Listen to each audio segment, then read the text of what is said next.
All right. We are here at the June 28th, 2021 study session concerning the budget. And we have Commissioner Vice Mayor Trent Davis participating virtually, as well as Finance Director Debbie Pack, who is also going to be participating with us virtually today. So I will turn it over to whoever I am turning it over to, physically or virtually. So Sure. I'll kick things off quickly, but certainly want to thank Debbie and commend her for her willingness to lead this conversation remotely while she's on vacation. As you know, this is budget season, budget, and more budget. So she's certainly in the know and in the lead, and I appreciate her willingness to join us today. So you all have the study session packet that was distributed, and we can put that on the screen. And Debbie's been in contact with the outside agencies about the information that's in that packet. So with that, I'll turn it over to you, Debbie. Okay, thank you. Can you hear me okay? yes. Okay, thank you. So today is really our last budget study session before we have to start making some of our final decisions and putting our budget together, which will happen on at our July 12th meeting. Today, we're going to talk to all the outside agencies. They should be there in person. I'm going to give you a little bit of information about themselves and their ask for the 2020 budget. We'll look at the sub-CIP or the CIP for 2022 and some of the staffing and pay plan recommendations that staff is looking at for the 2022 budget. So with that being said, we'll start with the outside agencies. I have provided some backup information for each of these agencies. So I think what I'll do is I'll just give a brief overview of that finance. And most of this is just historical financing information. I'll give you that, and then I'll ask those representatives to come forward and give you their information as well. So the first agency that we'll talk about is OCCK. From a budgetary standpoint, we've been supporting them for years. As we know, in 2021, the dollars that we had to put into OCCK were significantly decreased because of COVID and because KDOT chose to support their portion, which is typically 70% at 100% for a period of time for about a year. So our contribution to them for both 2020 and 2021 were significantly lower. Their request for this year is $818,205, which is about a 0.8% increase over the original 2020 ask. So at this point, I think there's representatives from OCCK there, and we'd ask them to come forward and tell us what's been going on at OCCK. All right. Thank you. Good afternoon, Commissioners. Debbie, thank you. Patrick Walerius, I'm the Vice President, CFO of OCCK. I'm going to start it off. I'd like to introduce Trail Gintner. She is OCCK's Transportation Director. She has a presentation slide, and we will make this really quick. And then after that, I will get through some of the budget process. So, Trail. Hi there, Trail Grinter, OCCK Director of Transportation. We can go ahead and get our slides going there. Perfect. So just our quick little annual review. For our CityGo service, we gave 357 rides in 2020. That was a little bit decreased from our 2019 because of COVID. Transportation all across the nation took a huge hit with that one. We are seeing that pick back up. We were pretty low in the kind of the February area because it was so darn cold outside. But right now in 2021, we are sitting at 69,969. So we are just shy of 70,000 rides, and that is not including our June numbers. Flipping over, got a quick little graph there for you. So you can see that huge dip last year in Q2, right when we found out about our pandemic. And we are building that service back up. Celina's ridership is really, really amazing. They truly rely on all of our drivers to get to where they need to go. So it's been amazing to see that climb so quickly when other transit agencies across the nation haven't seen it climb quite as quickly. Okay, real quick on Paratransit, that's our demand response. We gave 30,000 rides in 2020. Right now we're sitting about 12,800 in 2021. Once again, February when it was so cold, people just did not want to leave their houses. So we saw that dip, but really that paratransit, people were really feeling confident in that one through the pandemic because one person at a time in a van. We were really able to meet the need that way and make people feel truly secure and safe with our procedures. Okay. Also paired a little graph with that one as well. So you can see once again that Q2, and then as Q3 and Q4 of 2020 came through, we saw that ridership increase. Again, we did an amazing job. We have a great risk manager that got information to our drivers. We did not have the turnover that we were expecting to potentially see with the dangers of COVID in a public job. But with that and the education and masks that we were able to provide for our riders, we kept that ridership feeling super confident in us. And then altogether, our CityGo and Paratransit on-demand ridership is on the next slide. We do see that little decrease into Q1. Once again, it was so darn cold. We saw a huge dip in February, but we are already building that number back up. Okay, on to our next slide. COVID-19, we provided masks for all of our drivers and all of our passengers. We also thought it was very, very important to provide the education piece to them. Where better to get information you can see scroll by or provided by a driver. Our drivers see so many people every single day. It was a huge asset to the community to get that information to them in such a consistent way. Social distancing, we maintained that and still have a bit of social distancing on our vehicles as well. People are still required to wear masks if they are wanting to get onto a vehicle.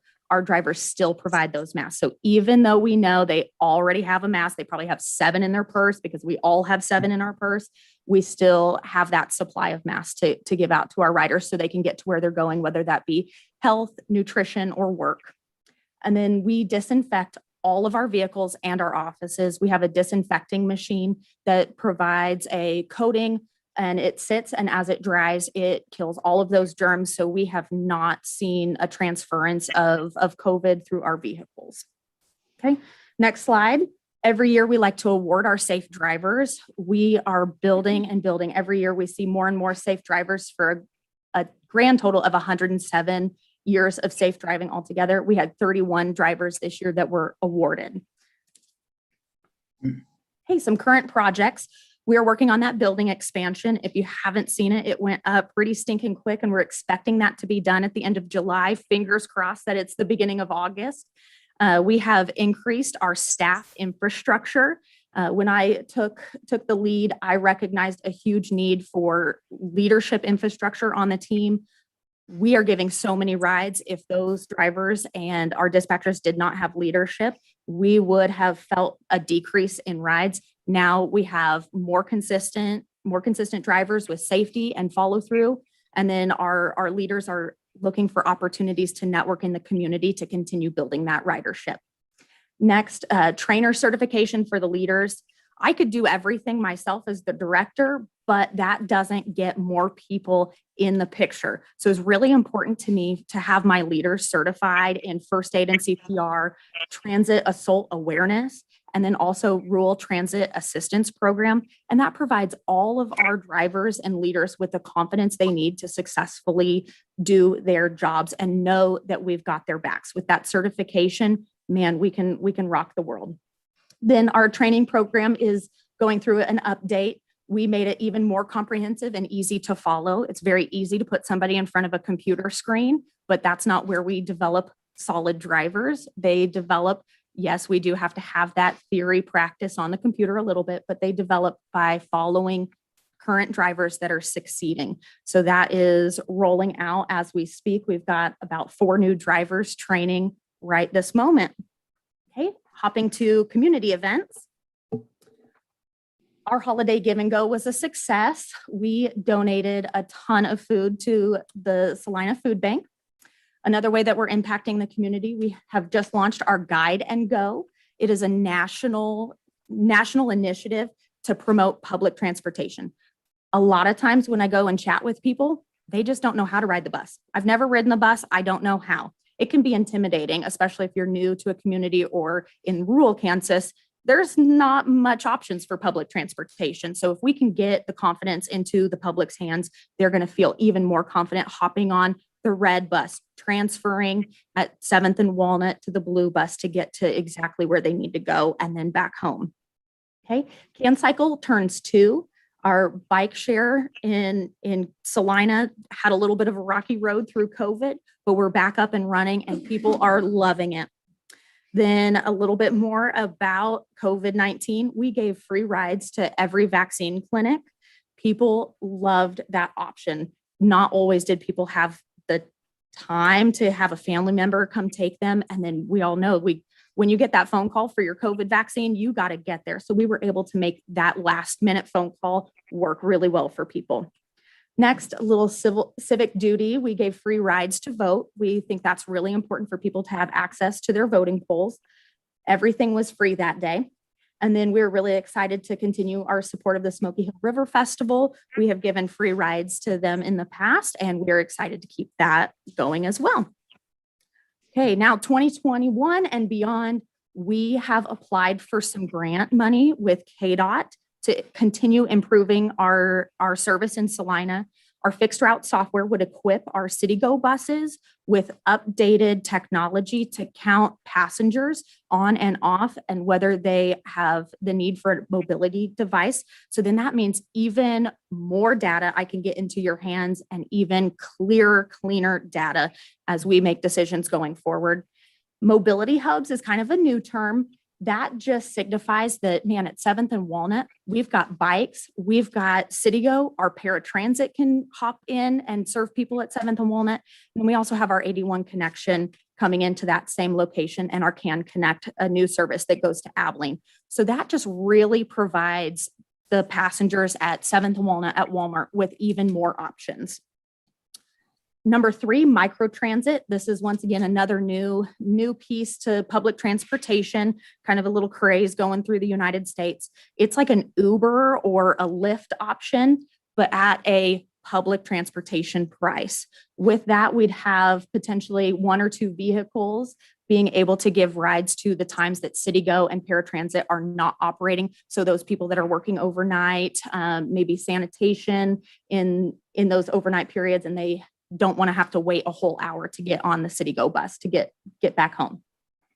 And then number 4 is another initiative that we're just getting started, Work and Go. We would love to build partnerships with local businesses to provide rides for their teams or the people that they serve. So that one is up and coming. Thank you, guys.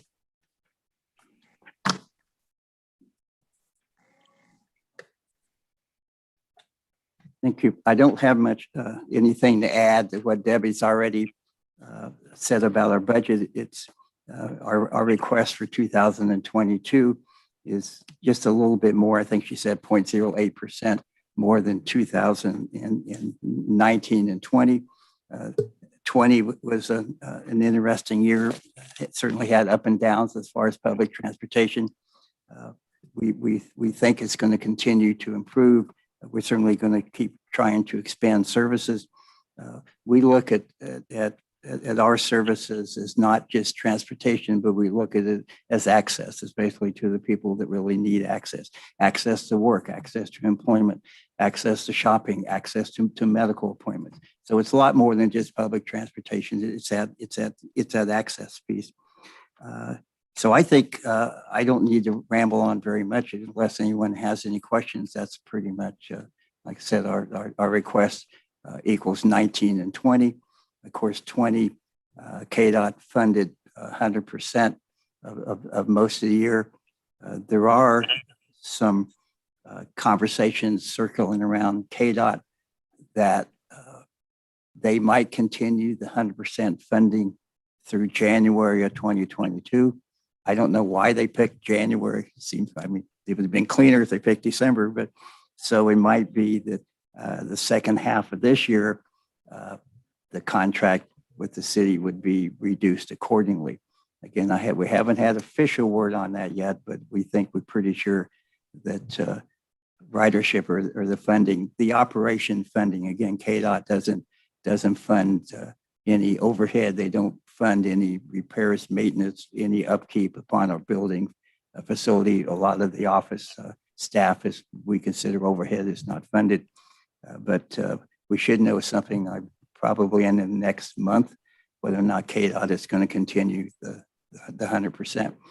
And if they go into January, obviously our request would be somewhat adjusted back then. So again, I don't know for sure, but it's been, we got a lot of things, as Joel pointed out, a lot of things that's on the drawing board. We want to keep making services better for the general public, make it more ridership friendly. Technology is certainly a piece of this. Some of she talked about the ADA part of the software will announce stops instead of us going over the intercom. So there's really some exciting stuff. And we certainly plan on continuing to offer the best service we can. So without any questions, that's pretty much it. Any questions for OCCK? Could you tell me what the paratransit is again? I missed that. Paratransit, Mike, is Commissioner, is on-demand service where people call up and schedule a ride. It's kind of a door-to-door type service. Generally, it's mostly medical. There certainly is some employment. There's some shopping, but generally it's a medical. And how does that differ from the microtransit? I guess Microtransit, and Trell could probably explain this better than I can, would serve the community hours that we are not running. Like City Go runs from 6 a.m. to 9 p.m. So it basically would be an overnight run. It would also pick up Sundays, and we only run from 9 to 5 on Saturdays. So basically what we're looking at, if I'm right, it would be that we would take the hours that we're not running, and we would be providing services. so. Basically, the paratransit and the microtransit both Basically, work like an Uber. basically. They're very, very Okay. similar. Now, is there a charge for those, or is that We've been charging $2, It's $2 in Yeah. Selena County, basically. Now, what we might do if KDOT continues to fund the operation to get some ridership back. And obviously, we lost some ridership. It's coming back. There is a lot of negative publicity concerning public transportation in the middle of the pandemic. People don't ride public transportation. You're gonna catch COVID. But we might present to Mike and Mike to the City Commission, maybe during the time if KDOT is going to fund all of it, we might do free fares for a while. Kansas City Metro, which a lot of the bigger agencies are going zero fares lately. So we thought that might be something we might propose at a later date. So and just a couple other real quick? The Abilene and Concordia runs is part of that funded through either one of those communities? Well, Abilene or Concordia? it's KDOT funded. What our request, if you look at it, looks at, we tried to, our total request at KDOT is 4.7 million. We know City Go is 100% Celina, and we try to carve out as much of the para and non-related Celina transportation. We try to carve that out. So our request to the city is based upon 2.9 million instead of the 4.7 million, which is our grant with KDOT. We know pretty much how to carve out what we're doing outside of Celina. We know with expenses associated with the Abilene services, the Concordia services, the 81 connection services. So we kind of, we're capable of carving it out. Celina is not funding any expenses associated with anything that's not provided within Celina. So is there a cost accounting report on that or anything that we see as a city? I'll look at Mr. Scragg. I give year-end financial reports. Of course, it's part of, transportation is part of OCCK, which is a regular complex financial statement, but I do slide it to Mike or Debbie, the balance sheet and income statement as it relates to, at the end of every year. Again, it's hard to read to the degree that we get a lot of funding from a lot of different sources. As you know, Salina Regional Health Center gives us money. We contract with the 3 managed care organizations that the state of Kansas contracted with to provide non-emergency medical transportation the people who are developmentally disabled, but they also have to be eligible for Medicaid. So those are kind of statewide services that we provide. So it's all, if you look at our income statement, it's kind of all together. It will show the numerous amount of funding sources we have. Or some, go ahead. Carl. I appreciate your commitment to accessibility. I find myself wondering, when it comes to the paratransit and just economics being what they are, doesn't it seem that and the Uber riding, the micro transportations, wouldn't they in a practical way ravage the bus riding when you can call and get a personal ride?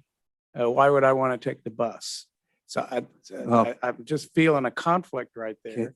And then the other aspect I want to ask about is how do I, on behalf of the taxpayers of Celina, know that we're segregating expenses for the citizens of Celina in that budget? I mean, you've got a new transit building. Was that all that funding run through Celina, and are your buses for Abilene and Concordia now and 81 Link, are they using that building? The training that you've got, is that all being funded? Is that new administration and those new positions, they're all being funded through Celina, or that cost portioned out to the other entities? I mean, I guess I have to give you some credit for expanding your services through the area, but I think the taxpayers of Celina are seeing the expenses go up, particularly in the paratransit, and that's problematic to me as one foot in the bill. Okay, one thing, let me define paratransit, especially within Celina. To qualify, you have to qualify to be eligible for paratransit, which means you have to have some kind of medical condition or some other condition that protrudes you from riding CityGo. There's an application we fill out, we look at the application, and we approve it or don't approve it. But in Celina, paratransit you have to be pre-qualified and you have to be approved, and it's got to be based upon, generally, it's a medical condition, or if it's more than a half mile or a mile, I can't remember exactly, just from the nearest CityGo stop. So paratransit is the people who ride paratransit in Celina really are unable, physically or mentally, whatever reason, to ride CityGo. It's an FTA requirement. It's an ADA requirement that we have to do that for people to qualify to ride para. I think we're pretty good. The answer, Commissioner Ryan, your other question, I think we've been doing this enough that we can kind of we know what costs associated with Celina, what costs associated with 81 Connection. 81 Connection buses are garaged in Belleville. Abilene, they're garaged in Abilene. Concordia, they're garaged in Concordia. Our non-emergency medical transportation vehicles, of course, are garaged here.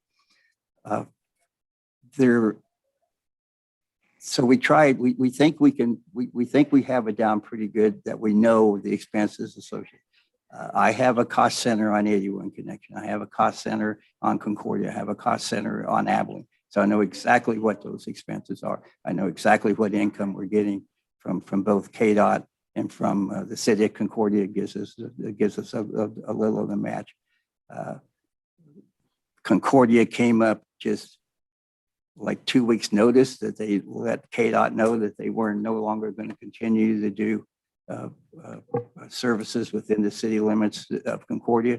KDOT has a long history with us. They know that we're one of the few agencies across the state that would be able to jump in and take over that service. So in a matter of 2 weeks, we're going to start July 1, we're going to assume that role.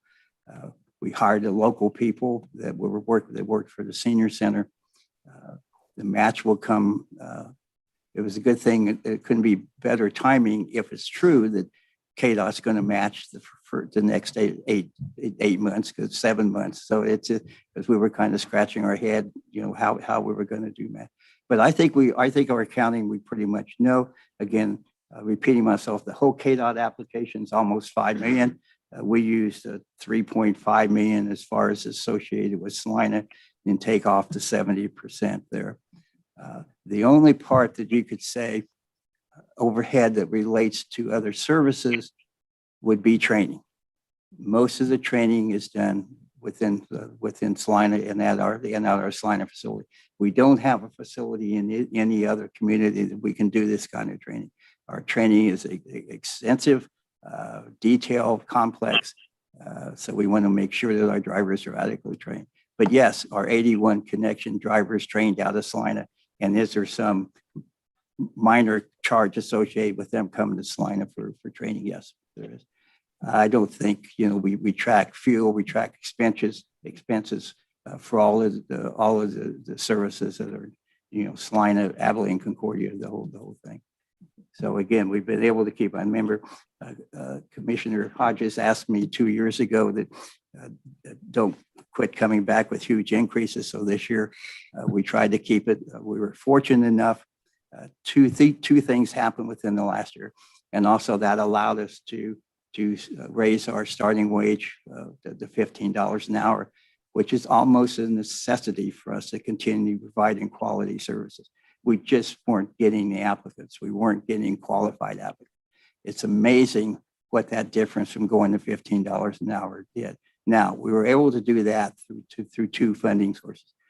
The Kansas legislature approved a 5% increase in DD funding, developmental disabled Medicaid funding, and an increase in our contract with the MCOs for non-emergency transportation allowed us to do this. We look at drivers. We have 50 some drivers. The whole transportation department is like 75 employees. It's kind of company within a company. We consider drivers as direct service staff. So the $15 an hour starting wage only relates to direct service staff. It was tough, but we just had that opportunity. We kind of, lack of a better term, stuck our neck out there saying, funding is going to have to continue. Once we start at 15, we can never go back down, but we think we have the funding, and we think the Medicaid funding is going to be in place with expansion and Trell and her team, the MCO work we do for them, which helps with the match and helps us offset some of the expenses. So. Thank you. So, Mr. Valerius, you had mentioned cost increases and those type of things, and the things that historically have contributed to that are service expansion or new initiatives. Mm-hmm. Adding a route, the storage building, Sure. Those type of things. And with the things that you've identified going forward, do you see any of those representing cost increases to the city in the out years? I cannot say no, but I don't think so. That's why we were able to keep 2022 funding the same as 20 and 21. We think some of our other services are going to pick up the match and the slack, and we are very grateful from what Celina supports it. I was talking to Commissioner Peck earlier, him and John Veneer and Kay Crawford, and I can't thank the other two, were the first commissioners that I came before that approved funding for this. So, and it's increased obviously over time. The answer to your question, Mike, I don't see. Obviously we're going to have expenses increase. Lord knows where fuel is going to go. Probably my biggest fear is what's going to happen to the cost of fuel. Staff, I can manage some of the other overhead items. I can manage fuel. I can't. We all know fuel has taken a huge increase over the last few months. Our budget is like a contract with KDOT. Unfortunately, we submitted to KDOT in November, December. It doesn't take effect until July because that's KDOT's fiscal year. So we're 8 months out from the time we present our budget to KDOT when it takes effect. The one thing about the agreement is it is an agreement. They give us X amount of dollars, and for every reason we go over that amount, it's 100% ours. We don't have any. It's just like a construction contract. We're going to bid $100,000 to build something. If it goes 110, you're not going to get paid 110. So we're kind of at the mercy, and we think we have it planned out good enough that is not an issue, and we hope it never is an issue. But we are kind of committed to that, and it's so convoluted with different funding sources. It's kind of hard to say, well, Abilene, I know what Abilene costs. I know what the income is. I know what expenses are. I know what Concordia income expenses are. I know what 81 Connection income expenses are. Payroll, we pretty much know what part is Celina, what part isn't. The one thing about all of these services, or most of these services, especially the 81 Connection, Concordia, the Paratransit mainly, it benefits Celina the most. People aren't traveling from Celina to Concordia or Celina to Beloit. People are traveling from Celina or from these surrounding communities to Celina. They're coming here for medical, they're coming here for shopping, they're coming here for whatever reason. So anything that we do expand services really helps Celina more than you would think, because we kind of 81 Connection kind of helps out Belleville and Concordia and Minneapolis, but 90% of the people come to Celina. They're seeking medical treatment here, they're seeking shopping, they're doing whatever. So it might look like we're doing a lot of services that's outside Celina, but Celina is the one that's benefiting from this. This is where the people are coming. So, I mean, obviously there's some that's not. We take on the non-emergency medical, and this is part of course, Celina Regional Health funding, which we give the city credit for that. Is, we go all over the state. We go to Wesleyan, Wichita. We go to KU Med Center. We go anywhere that the MCO has asked us to do. So that's, but that we can kind of carve out. So long answer, Commissioner Ryan. I'm sorry, but that's kind of where we are. I think we can do a pretty good job of segregating services and what Celina should fund and what the other services or at other communities fund. I'm fortunate that Celina is one of the few communities that fund public transportation. The city of Abilene does a lot of does funding. With KDOT, none of this would be possible without KDOT. I know Trell and her team is their work cut out for them, basically for Concordia, is to try to get the matching funds for that. So we really are kind of proud of ourselves for the confidence and faith that KDOT puts in us. Like I said, in a 2-week period of time, we turned around Concordia, and we could do that anywhere. So the thing we started with the hospital 20 some years ago, what we call Medivan, is still a model throughout the state that the other agencies and KDOT uses. So we've been on the forefront, and we've been a leader as far as public transportation. That means we expand services. Will we continue to expand services? I hope so. Should we ever be totally, really satisfied with what we're doing? No. But we keep that perspective in. As much as I appreciate the commissioners for the last 15 years or so that's offered to fund this, that we know that we should keep our funded request only to what would be we considered part of Celina services. So you want to add anything? I don't. Yeah, so all of the data that we come with, my dispatchers can correlate exactly where people are going. So the numbers that I gave you, that is just for Celina.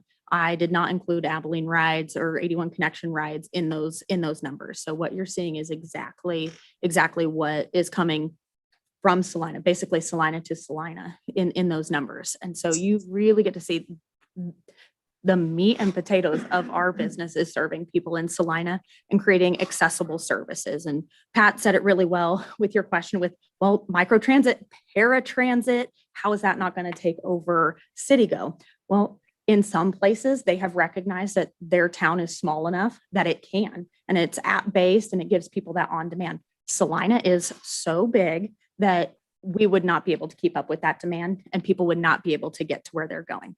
Not to mention CityGo makes it makes a lot of financial sense to have people sharing the rides on CityGo versus individuals in vans. We're able to save on gas that way. We're able to save on driver payments because I don't have people working a ton of overtime in that case. So we will always encourage people to take CityGo because that makes the most financial sense for us. And it's also a really safe and easy option for them. Paratransit, like he said, that's our accessible option for people that can't make it to that CityGo stop or for any reason are not going to be successful riding that fixed route system. So we go to their door and provide that amazing door-to-door service for them. He said it correctly. You have to apply for that as well. Microtransit, it's a pilot piece of our brain. So if it doesn't take off in Celina, it is not going to be a part of our budget going forward. That doesn't make sense to start something that people aren't going to want to use. They could, and that'd be really great, but I have to have the data to show that for you guys before we ask for money in that case. But it would fill a need for those hours that paratransit isn't running to get people to work, back home safely, anything that they're needing. But always City Go, we love our City Go, and it makes the most sense for people. So we'll always fuel people that direction. A And lot of microtransit, we've been having industry, you can talk about this more, it's been asking us to provide services outside of our normal hours. Yes. We don't want to keep this going. We already exceeded our time, I Yep. promised Debbie, but I know Yep. Swans is interested. I know we're looking at other companies that different shifts, workers that do not have places, that do not have ride Absolutely. taxis as a choice, but it's not a very good choice. Nothing against the taxi companies, but it's not a very good choice. Sure. So we thought Trell and Michelle Griffin, our mobility manager, went to Kansas City Mhm. and looked at their microtransit operation. It's pretty slick. Mhm. It's just a supplement to our services. And again, Absolutely. we put an application in the KDOT. We wouldn't not be asking the city of Salina a match for this first year. Again, as Trell said, it's a pilot. We don't want to commit to something long-term unless it's really beneficial to the citizens. So we think it will be, and as Salina continues to grow. Unfortunately, well, right, wrong, but I don't know. We didn't make the 50,000. The whole transportation picture changes. We become a metropolitan area, but that didn't happen. So there's no use talking about that. But I think there's a lot of interest from manufacturing in town to offer services over and above what we're currently doing. thank you. And I just had one quick follow-up question. In terms of just looking at the trends since 2015, the fixed route expenses or budget items seem to be pretty stable. But then we do have the jump in the paratransit from basically, it looks like around 150,000 up to the 250 for 2022. And I just wondered, is that part of the microtransit that you were referencing, or are people just becoming more aware of it and using it more? Or is there some kind of an increased demand, or More of an increased demand than, Okay. Absolutely. than Okay. anything else. Okay. It's been going up. As I said earlier, public transportation, as far as fixed route services, really took a hit in 2020 Right. because of COVID-19. Again, I said earlier, people were suggested not to ride public transportation. So that's really increased para. So we think that's going to continue to follow through. And thank you for remembering my comments from a You're couple welcome. years ago, because I mean, there was a 13% and a 10%. So Yes, Uh, yes, getting less to 1% yes.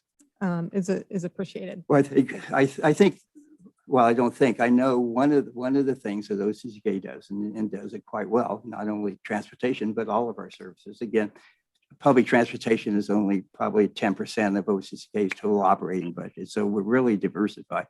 But one thing we do, and we strive to do it well, and we just try to do it as best we possibly can. We think by expanding services, and it seems like KDOT, the KDOT doesn't seem to be an issue anymore. I'm not saying it won't ever, but anyway, public transportation has been a lot of money allocated to public transportation. I think we're going to see even more changes coming within the next couple of years. I want to keep expanding as much as we possibly can to provide the services. I think the communities we serve, especially to the people in Celina that really need the services, that we will be able to continue to provide those and provide, affordable and accessible transportation.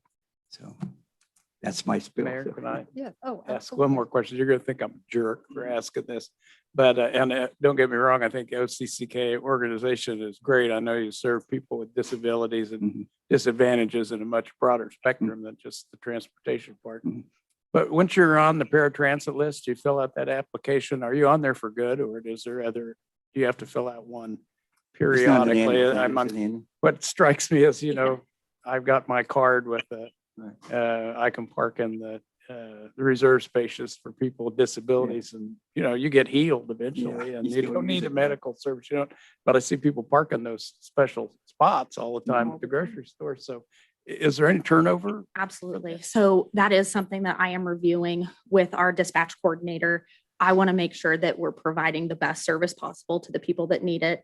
And sometimes disability is temporary and sometimes it is long-term. And so are we recognizing those people that maybe have a broken leg and they're not able to walk to the corner of their street on Santa Fe to wave down the yellow, but we've been picking them up? Are we still picking them up? So I am going to be combing through that information with her to make sure that these people are actually receiving the appropriate service that they need. So that is, you hit the nail on the head. That is something that we've identified recently is, man, we truly have opportunity to help people get to the exact right service. And the guide and go that I was talking about, sometimes people love paratransit because it's comfortable. It's easier for me to know one driver and rely on that one driver than take the risk and be on a bus with a small group of people.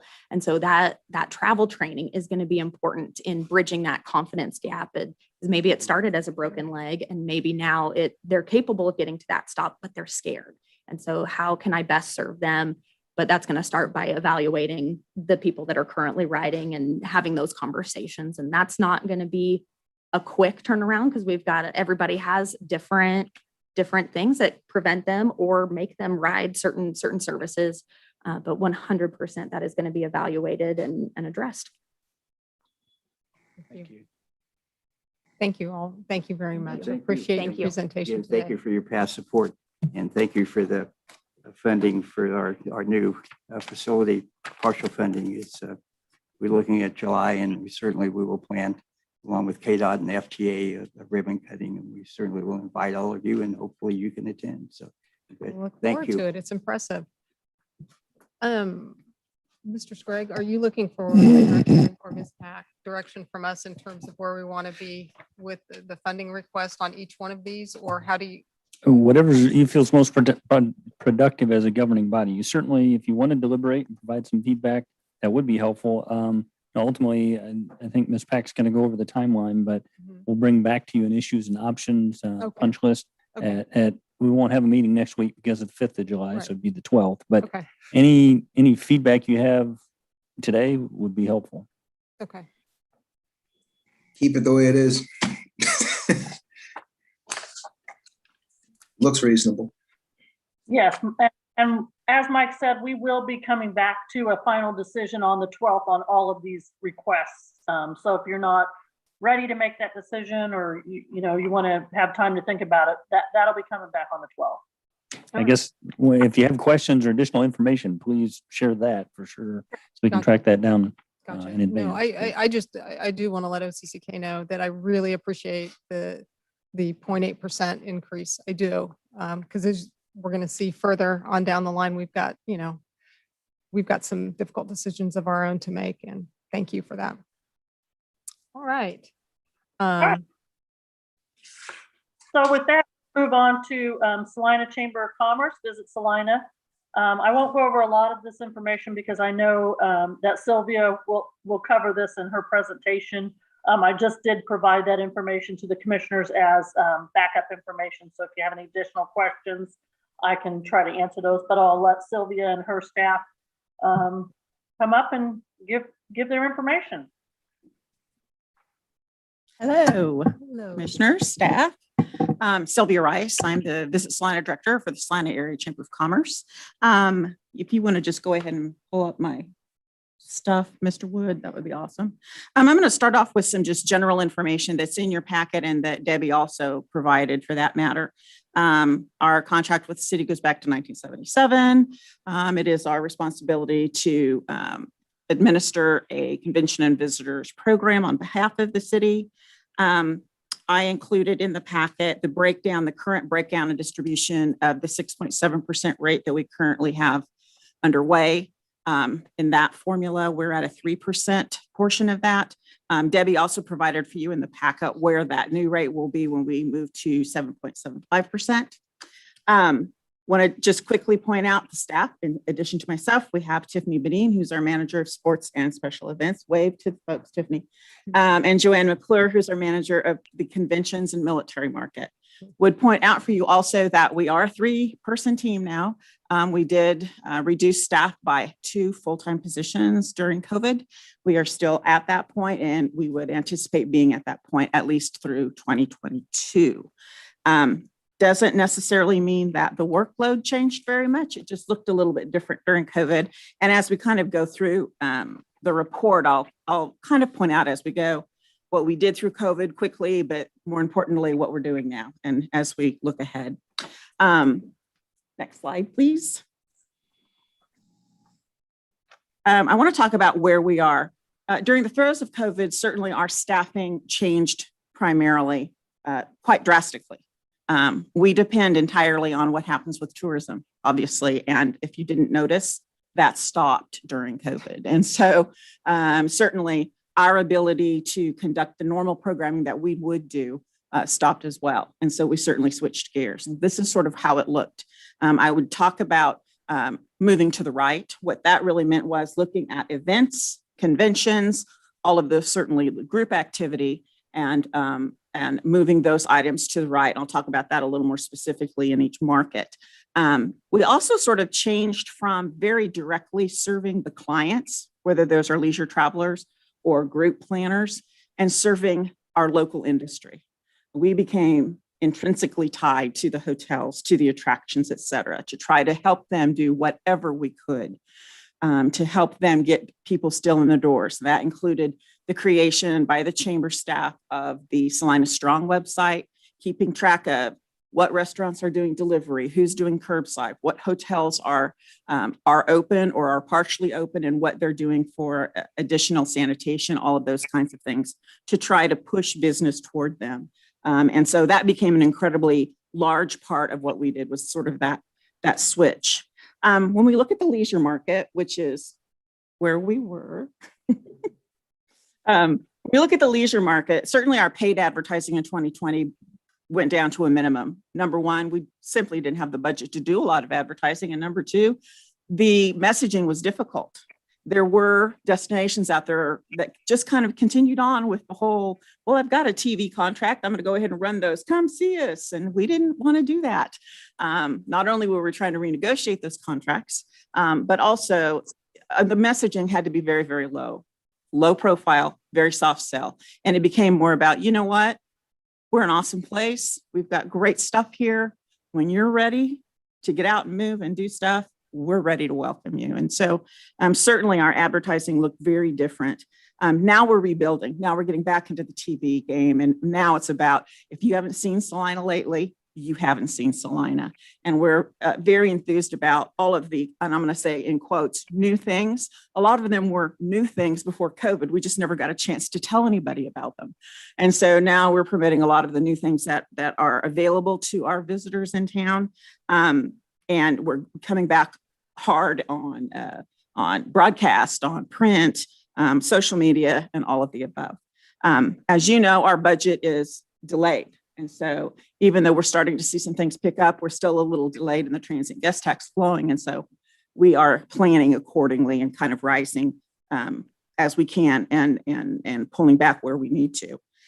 We are beginning to see leisure come back, which is really encouraging. And we're seeing some trends nationally. Pretty much all of the travel right now is domestic. And when you put that into a different scope, for us, that means a lot of our visitation is within the state. Although we are picking up on folks who are taking advantage of the drive market that weren't quite ready to fly yet. And we've seen some of that increase as well. The bottom line is people want to do things, they want to go places, but there still is an element of trepidation among some travelers. And it's just going to take some time before we come back full bore. So we are in the midst of doing that reboot of the things that are happening downtown, which I know SDI is going to talk about at length. New businesses, new restaurants, entertainment coming back. It's such a huge deal that concerts are back at the Steeple. that all of those kinds of things are available to our visitors because that's what we're known for. The Cove is back open. Sculpture tour continued. The changes in air service with Houston on the horizon. Those are all going to be very positive things, particularly in the leisure market. Slide. When we look at the convention and military markets, this is Joanne's bailiwick.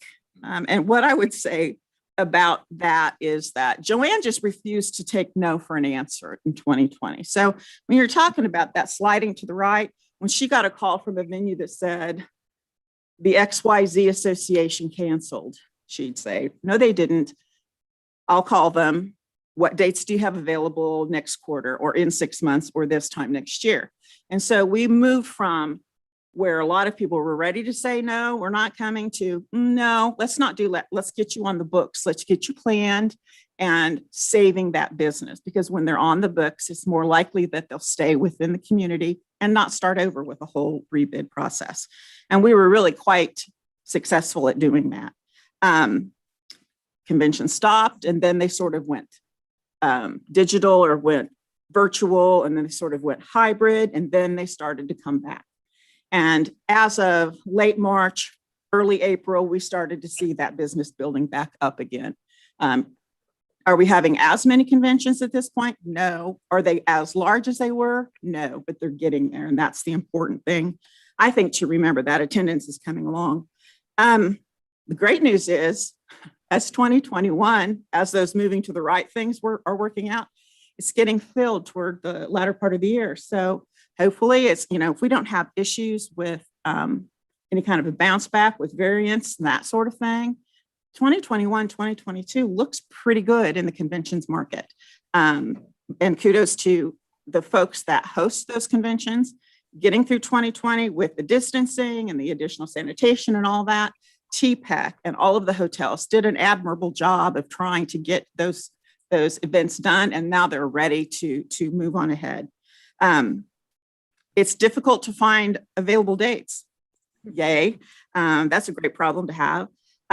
Big news again in conventions, a large insurance convention that we hosted for decades and left us because we didn't have an appropriate place for them to meet. They insisted on doing all of their events under one roof and the majority of their hotel rooms, and we couldn't do that any longer, and they went away. Well, this spring they came back because they were willing to look at things differently, finally. And between the venue folks and Joanne, they put together a program that they bid off on, and they had a tremendous time here. They were at TPEC, which they would never even look at before. They were at TPEC and they stayed all across town, and they were in all parts of the community having a great time. And we were hearing over and over from the 300 plus folks that were here in June. I had no idea. I'm coming back with my family, and you can't buy that kind of marketing. So we're super excited about that. We have them penciled in for next year. Military events are currently on the 2021 calendar. And as of now, they are planning for 2022. I always say that with kind of a question mark at the end because it is the government and it is military. So that's what the plan is at this point. Equifest was back this year for year 2, and next year they'll be back for year 3 in their 3-year contract with us. Slide. When you look at sports and special events, that's where Tiffany Benin shines. And when you look at what happened during 2020 and moving into the current time period, the field house closure cost several events, but bookings started back up as soon as the doors were open. And that facility is busy as we speak, and continues to look to be doing really well through the rest of this year. The outdoor play for 2020, outdoor recreation play, baseball, softball continued through an agreement between Keep Celina Playing and Parks and Recreation. And the hotels were tremendously thankful because it made all the difference to some of them. And 2021 tournament play looks very, very robust. Got to tell you, you've all heard maybe as much about turf as you ever want to hear. I don't know, but I'm going to tell you this. With the turf edition at Dean Evans, we immediately booked 2 brand new events that had never been here before. The NJCAA Region 6 baseball tournament and also the American Legion A state tournament. And so, hello, that was great news. Keisha events went kind of through all sorts of changes between 2020 and now. Again, kudos to those venues who were able to distance those state events when necessary. But baseball and softball were right back on to the regular footprint this spring, and that was tremendous, 8 teams each. Of course, we had thunderstorms because it's state baseball and softball. You can kind of just count on that. Great news was at Evans, we played right through on time, no problems. At Bill Burke with softball, they delayed it 1 day, but they were still able to finish in a 2-day format, which was tremendous. Those grounds crew did a great job getting that ready. And we also set an all-time high attendance at softball this year for that event being here. And KKOA is back in July, and that's a huge indication of quote unquote normalcy when it comes to tourism, I think. Go ahead and slide, Jacob. Just to give you a quick visual, this shows you back to 1990, the largest dips that the hotel industry has seen in occupancy and daily rate. It shows you where 9/11 was. It shows you where tourism took a big dive in 8/9, and then it shows you what happened in 2020. So this was the worst decline in U.S. history in this industry overall. And I think that really shows it quite obviously. Slide. Where are we at right now? We tend to look at hotel performance. Sorry, I set myself a timer, Debbie. We tend to look at hotel performance to give ourselves an indication of how we're doing. And so just quickly, we took a snapshot of the month of April in 19, 20, and 21. Bottom line is that from 19 to 20, our occupancy dropped almost 68%. And in 21, our 45.5% occupancy rate was only 33% below 19, which is actually really pretty good news. They estimate that we're not going to see tourism come back to 19 rates or 19 levels until at least 2024. And so we're pretty encouraged by these numbers. Our average daily rate is only down 8.3% from 2019. And honestly, that was something we were fairly worried about at one point because it did become kind of a rate war. When you talk to the hotels, when we talk to the hotels, here's what they're telling us their challenges are. Like everybody else, our number one is hiring employees. They just can't find them. Number two is staff burnout. And that's because the general manager is now doing the night audit and possibly setting up for breakfast in the morning, and the front desk clerk maybe helping clean the pool, and et cetera, et cetera. That's how they're all operating. People who have multiple hotel properties are just sharing staff. They also talk about the concern about more competition as more hotels seem to be on the horizon, and they're concerned about that. And the leisure trend that's changing is instead of people booking out their travel, it's sort of more like jumping in the car and let's do a quick weekend in Celina, and they're calling from an hour and a half out looking for a room. And so that's a bit of a challenge when it comes to staffing. The positives are they're feeling really hopeful. The calls for business are picking up. And one hotel even forecasts that their genial occupancy looks like it's going to be above 80%. So that is tremendous. Jacob? When you talk about the budgeting process, Debbie asked me to provide our income sources. Our income sources are two, the transient guest tax and our program activities. Those are things like a sporting event where by hosting the event, maybe we're getting a percentage of the gate. To be honest with you, pretty much all the money that we take in program activities turns right back around and goes back into that program. This year, we're budgeting for a $700,000 transient guest tax budget direct to our program. Debbie has budgeted slightly less than that, which is normal. We hardly ever budget exactly the same, but we're going to shoot for it. What's listed for CARM and KO are just the amounts that would be offshoots from that percentage that we're looking at. And so the total into the our budget would be $700,000, with the rest of that being sort of a pass-through. Slide. And when you look at the expenses, quite frankly, what I did was I looked at 19, I looked at what we had done thus far in 21, and we worked from there and kind of met ourselves in the middle about what we thought we would be doing in 2022. Fund balances at the end of 2020. There are three specific fund balances that we share with you each year. Our Visit Salina designated funds at the end of 2020 was at just over 112,000. The Kenwood Oakdale was just over 80, and Cultural Arts Regional Marketing, or CARM, was at about 141.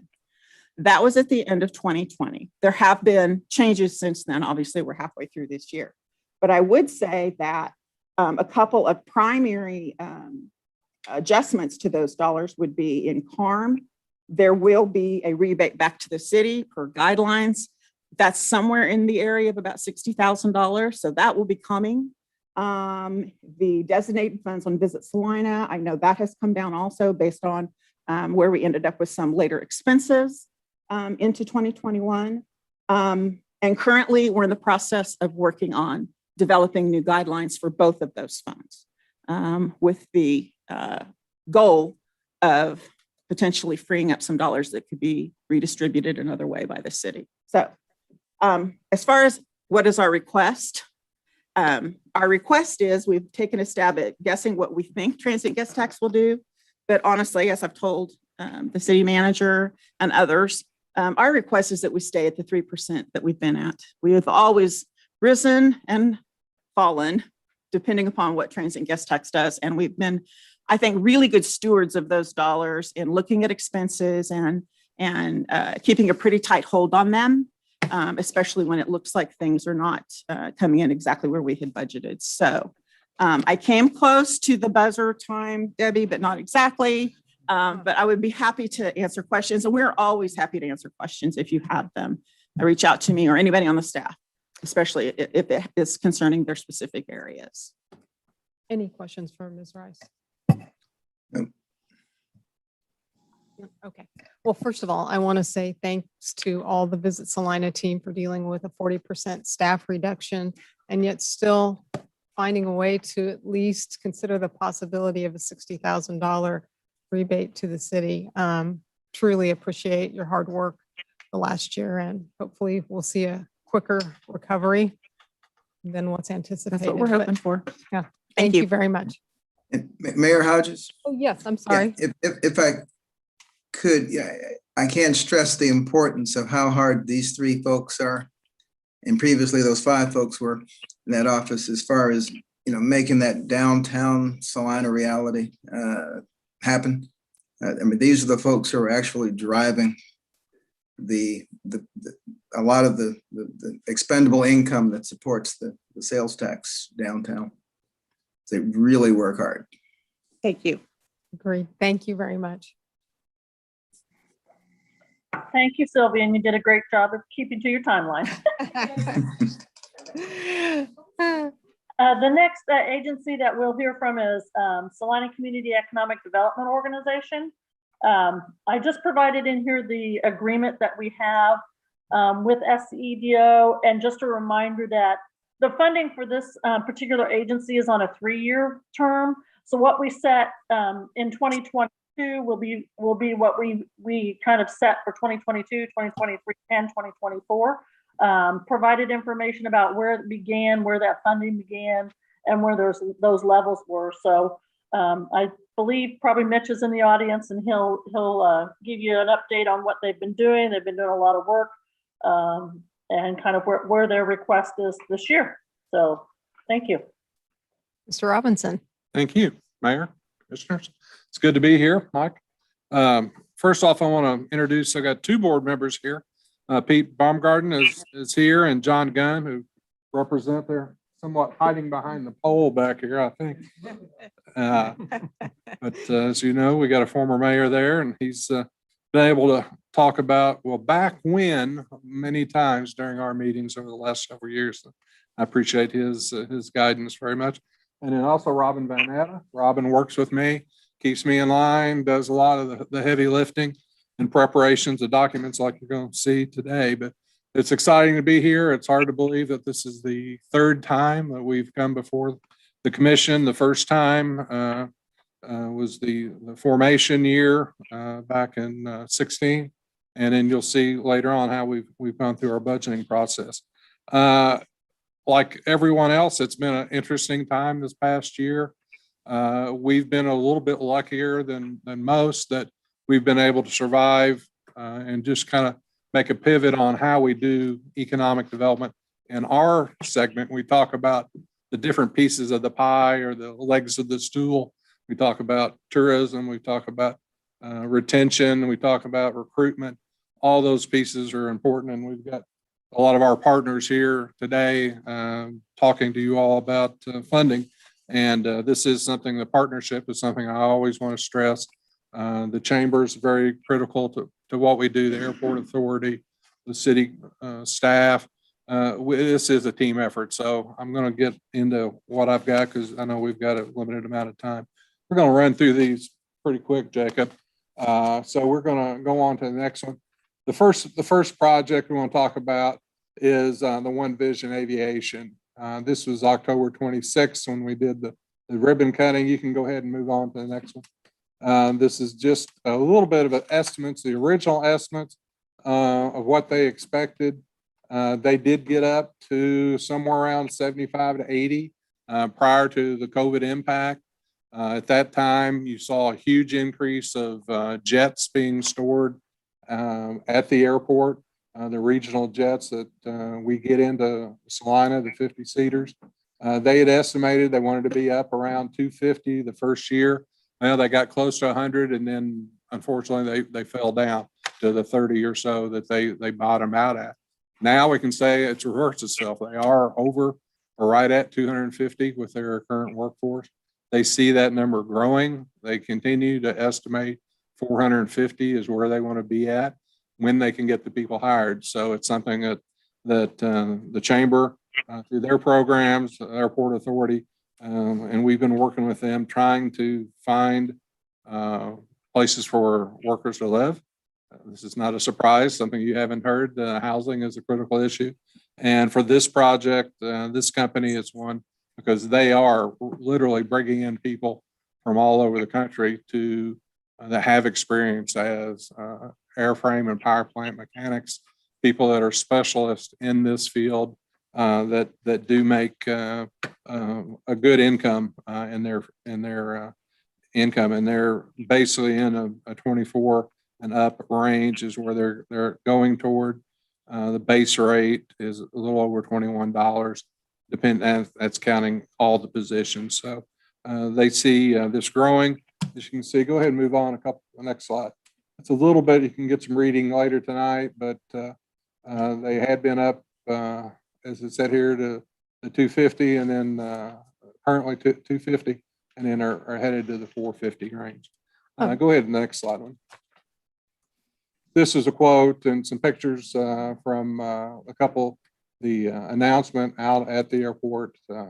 But if you go by there, and I encourage you to go by and see what the aircraft they have out there, it's reassuring to me the amount of checks that airplanes have to go through to be ready to fly. Heavy checks. I've learned more in the last year about the requirements that Jim Sponder and his company have to do to make these airplanes certifiable to be able to fly. So that's reassuring as a user of our aviation industry. Mr. Robinson, if I could just interject with just a couple of questions in terms of the employees. And certainly I don't need this information today, but maybe in the days and weeks ahead, it would be helpful to have. So out of the 250 employees that One Vision has at this point, are we looking at like, those are all 250 employees and their families that are relocating to Celina?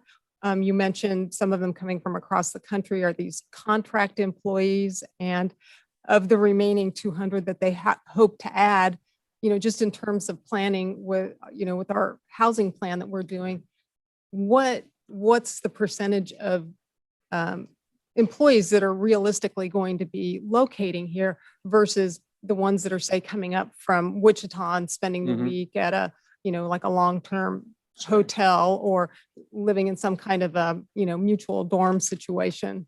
They actually were having people sleep on other employees' couches. Right, That's what right. the story that was going around. I could be more than happy to get that information right off the top of my head. I don't have that. Yeah, We'd be glad to, and it's something. It's really made a huge impact on K-State. Their A&P program has gone from having 8 students to double, triple digits. I don't know what the current number was, but I know it's really changed how their enrollment has gone, and it's helped the college tremendously. But I'll get those numbers, and I know Eric has worked with that, but we'll get those to you. And, Thank you. And we know Lauren, and some of that information has been provided to Lauren, but we'll get more details for you. Thank Glad you. to- Thank glad you. to. Next up, and let me, one of the things that's really exciting, the state of Kansas has recently been given the Golden Shovel Award, which is an economic development award. And we've been named the top state in the upper Midwest, which is the first time in many, many years. And that's based on the job numbers, the investment amount. There was 5 projects that have been picked by the state to go and promote to consultants and other companies when we go out and make these visits with companies. A lot of that now is being still is being done via electronic formats. And out of those 5 projects, it was great to hear 2 of them were here in Celina. This project, Tony's project, and then the Great Plains projects. So out of the whole state, that was something pretty proud. And this was being promoted to consultants, people that handle projects. So it was kind of exciting and gratifying for us to hear, the relationship we have with folks in Topeka is critical for the growth of the community. So Swans, this was August 10th, was kind of a weather day like the last few days have been. That day was pretty warm. Commissioner, I think you were probably sweating it up there with all the big wigs there. But the next page, let's go ahead. We'll run through these pretty quick. You all have seen these. The black shaded area, that is the building, the 400,000 square feet. I was lucky to get a tour of that a week ago this past Friday. And the building walls are pretty much 90% done, other than the very south end. And at that time, there was about 1/3 of the roof already on, and probably now half of the roof is on, if they were able to make the progress rates that they'd been having. Currently, there's about 100 construction workers. And once they get that building enclosed, that number is going to go up pretty quickly to about 450 workers when they get all the equipment in the building, setting that, doing the wiring, doing the plumbing, all that. We'll see another surge in hotels for people here from all over that are in the construction industry. So we're excited about that. As part of this project, as you all know, it was a $600 million investment by the company. It'll be spent over several years, adding the new equipment, the 2 production lines that will be making, I heard this number the other day, that will be producing a truckload, a semi-truckload, that's a 53-footer, the big ones, a truckload of pizza in an hour. So that's how fast these two new machines are. So a lot of pizza being made here. At $600 million investment was also, as you all are quite aware of, the city was able to get a $3.8 million EDA grant, and then also a $2.1 million KDOT grant, all for drainage work, street and transportation improvements related to the project. So we're excited about being able to bring in that outside money into the community. Next, please. Here's the investment numbers I talked about, the job numbers. Currently, they are at the 1,200, and we'll be adding the 42 year 2, and then we'll wrap up with the 183, which will total right at 225 new jobs. Next. Just a couple pictures. This is the south end of the building. That's an old picture. That's pretty much all finished up now. And I'd encourage anybody to go down. Very unique construction. They brought in insulated concrete forms from Kansas City. 1 trailer load would take 1 form. So they trucked those in here and had them up that day or the next day whenever it arrived. So interesting concept, but quite efficient in terms of the building insulation and keeping everything nice and cold. Okay, go ahead, next. And then the same week I think it was on Thursday, the same week that Swans announced, we had our Great Plains announcement. They are acquiring the former Signify building, and will be, as of the end of next month, we'll be fully acquiring the building and starting the transition. This is for the new track loader. This is part of the construction equipment investment that Kubota is making with Great Plains. We will be seeing a extension of new construction equipment that they're bringing from Japan to Celina, and we're quite excited about their plans. The investments was about, as you see here, $53 million with the acquisition, and that'll be a long-term situation filling that building. They will not be filling that up immediately. It'll be over a several year period. And as you see at year 4, there'll be another 250 to 300 workers coming in. I think we've all heard a little bit more about that. It's quite a investment by the company, and much like Swans, when you have a new company take over local ownership and you see this kind of investment, that's very reassuring that they've made a long-term decision to support the company, which is always, it's always a question mark. On the last page, you just see there's a couple more pictures of the announcement there. It was made at Great Plains headquarters. Let's go ahead and move ahead. There we go. Changing subjects. One of the efforts our organization's geared to is attraction, but also we've been tasked along with the chamber jointly to be working on entrepreneurship. This was our startup event back in September of 18 with our startup Salina. Over the time before COVID, we had rotated between morning meetings and evening meetings with a lot of different local successful business people. As you can see there, that was Todd Welsh that was the speaker that morning. And it's been exciting. Now we're trying to reboot, as we're calling it. Right now, we've been away for so long. We're trying to get some speakers lined up, and hopefully this next month, we'll have our first one coming in. But go ahead and run through these next ones, Jacob. Go ahead. Just some additional, I don't want to really not wasting time, but y'all got a full agenda here. So that was for several sponsors, Evergy, SS&P, ISG, and then First Bank all helped sponsor that program for the first 2 years.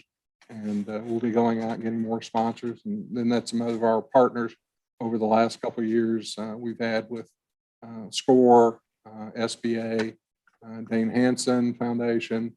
The Temple is where we host our meetings. Okay, next. Strategic planning, something we've done, was one of the initial early on activities during the first 2 years. And then we go ahead and we've just finished up and we're waiting to get our final updated version of our strategic plan. And that'll be going out to each of you all where you can look at, see what we've got planned for the next year. And let's go to the next one. Or one more. Okay, so this is what we're talking about for 2021 and beyond for the next 3 years. What a surprise, housing is top of the list. So we've been very pleased to be included in the city's plans, working with Warren Driscoll, and we hope to bring to the table more and more potential partners that could come forward to the city and hopefully have some consideration, some projects that would help with the housing needs we have, whether it be single family or multi apartment living for residents, to help with not just the workforce, but also for everybody else who needs more and improved housing here in the community.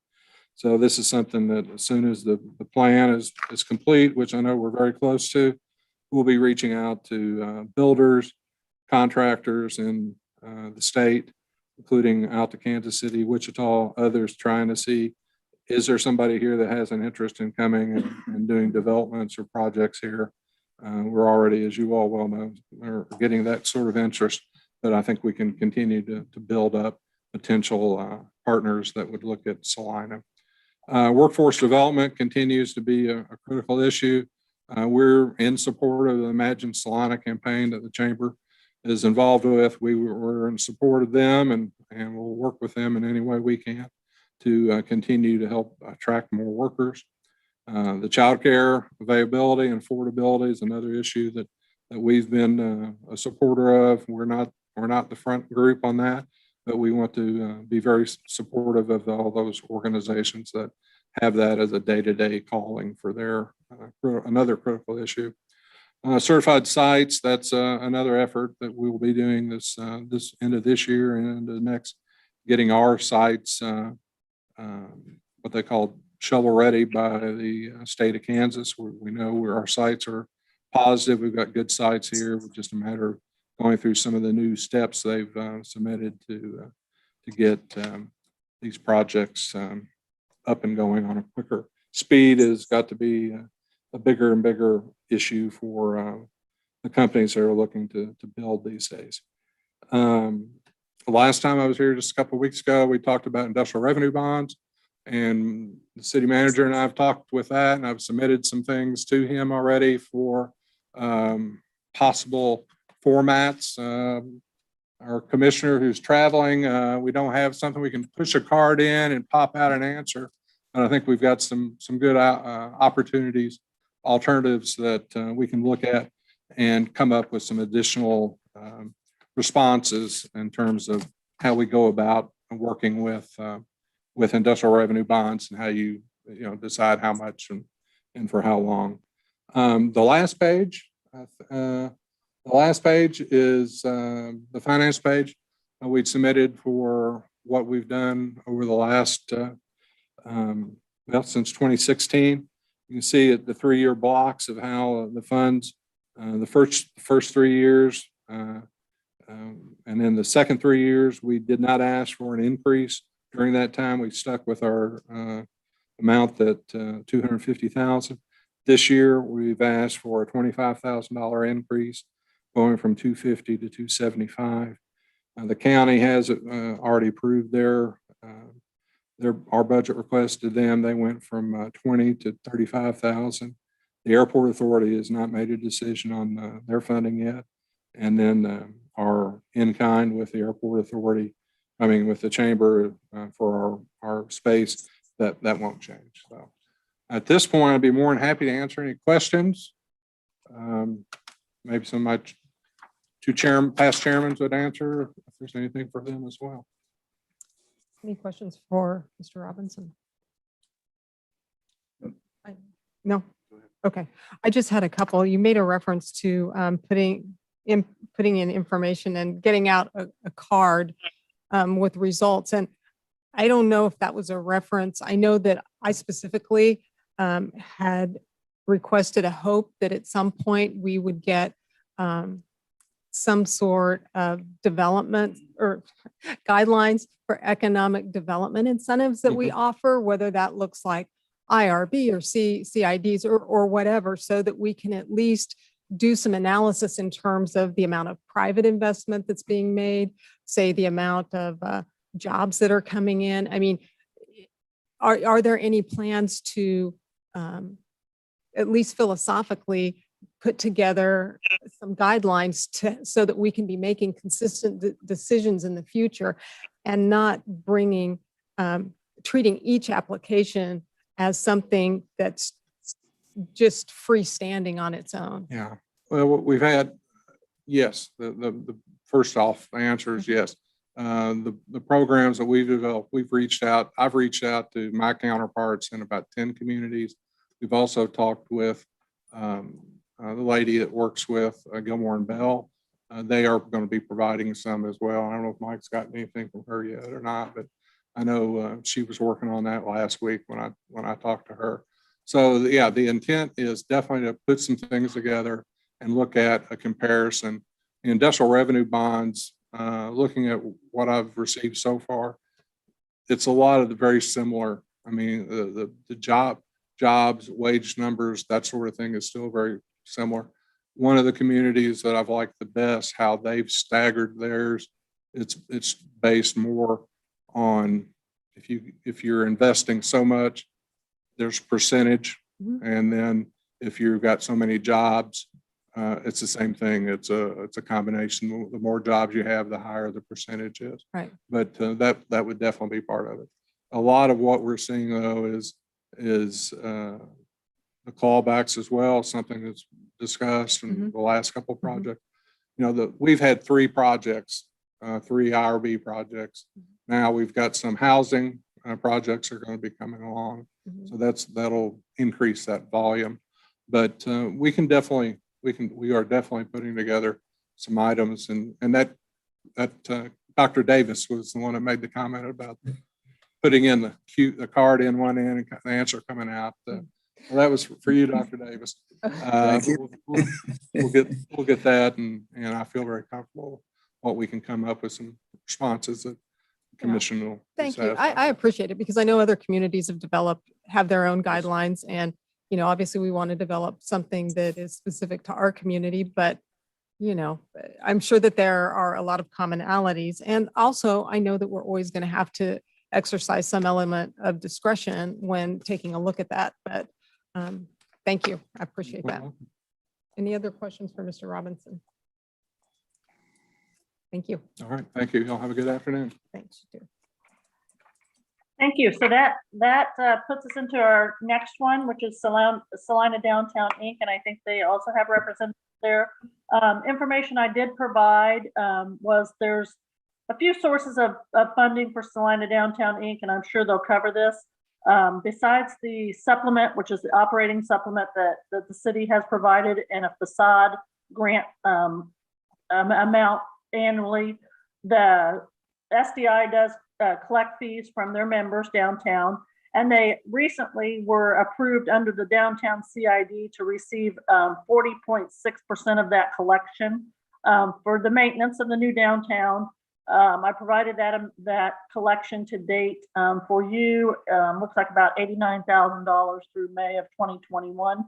The piece of information I did not provide in your packet, but I have available, is there's also a portion of the downtown CID that is allocated for existing retail improvement, and that's 18.9% of the collection. And I just wanted to give you the information that the balance in that particular fund is a little over $41,000 for it. So it's existing retail improvements.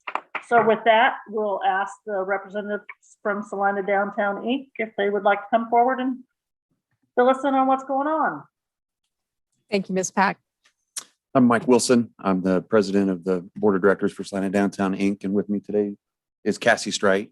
She's our vice president of the board, and Leslie Bishop from the office, who I have to say, we're very thankful.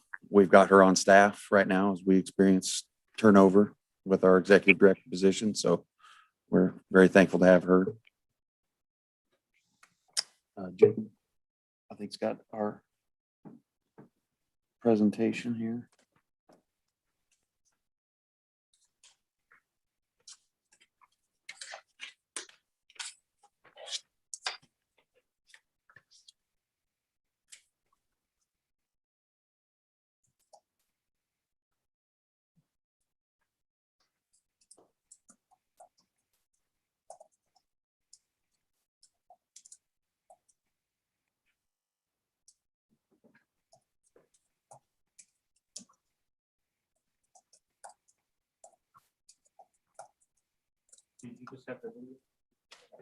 It's just the video. Okay. Enjoy.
There's supposed to be music, I believe, accompanying the slides to the video, and I'm not going to sing. So just a general overview of Salina Downtown Inc. reopening, quote unquote, after the pandemic. We can sit here and talk about the pandemic all day, but we all know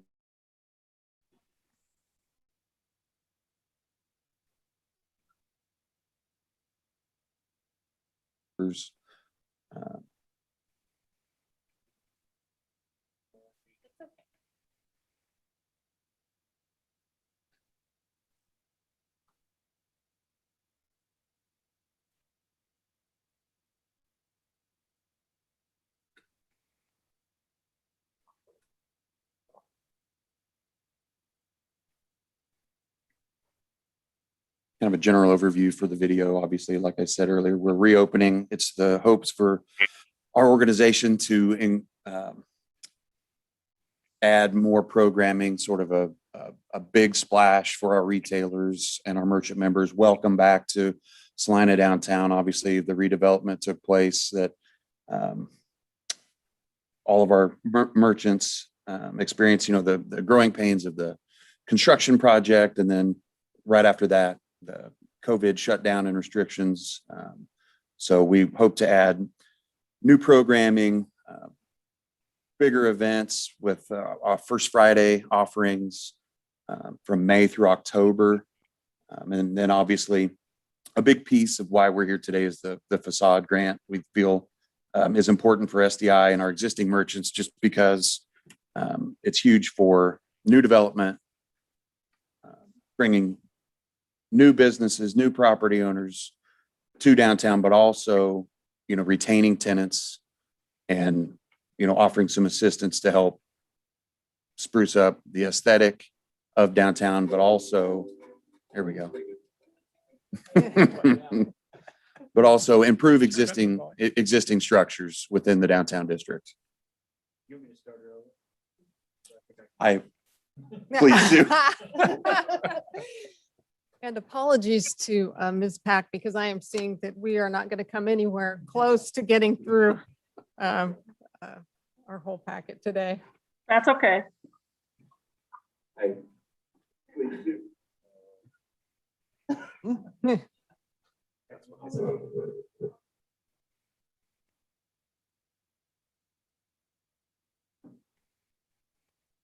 okay.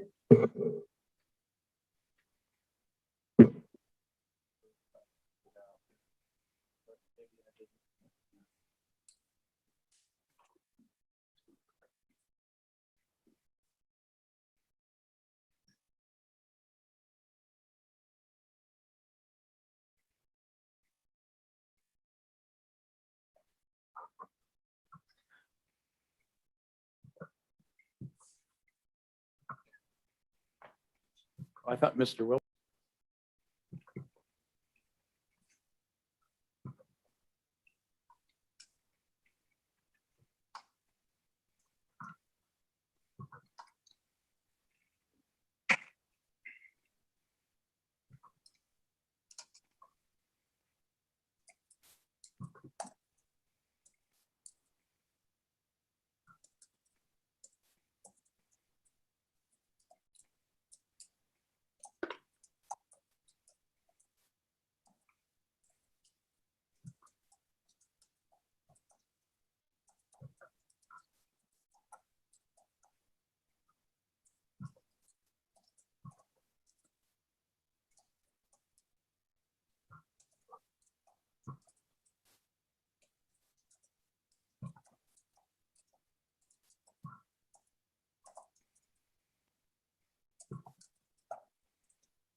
glad we Not got in to see everybody's part head. of, part of it with the music. I and we'll hope that's just let not in you everybody's continue. head, the whistling for the Yeah. next 24 hours. so.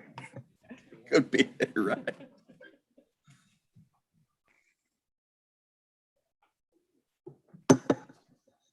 So two items that we asked for increased funding, I think that are in front of you is 55,000 in operational expense from the city and then 75,000 for facade funding. The facade grant was frozen, I believe, last year for 2021. So we're unable to provide that grant to any existing merchants or future merchants. I can say that there were some before and after photos on the video, and we did go through 2020's allocated budget for the facade grant within the first 5.5 months of 2020. So it is a real successful program that actually does drive some development within the downtown. And the vast majority of those those projects, the work was done by local service providers. I can just provide some examples. Glass Services and the great work that they do.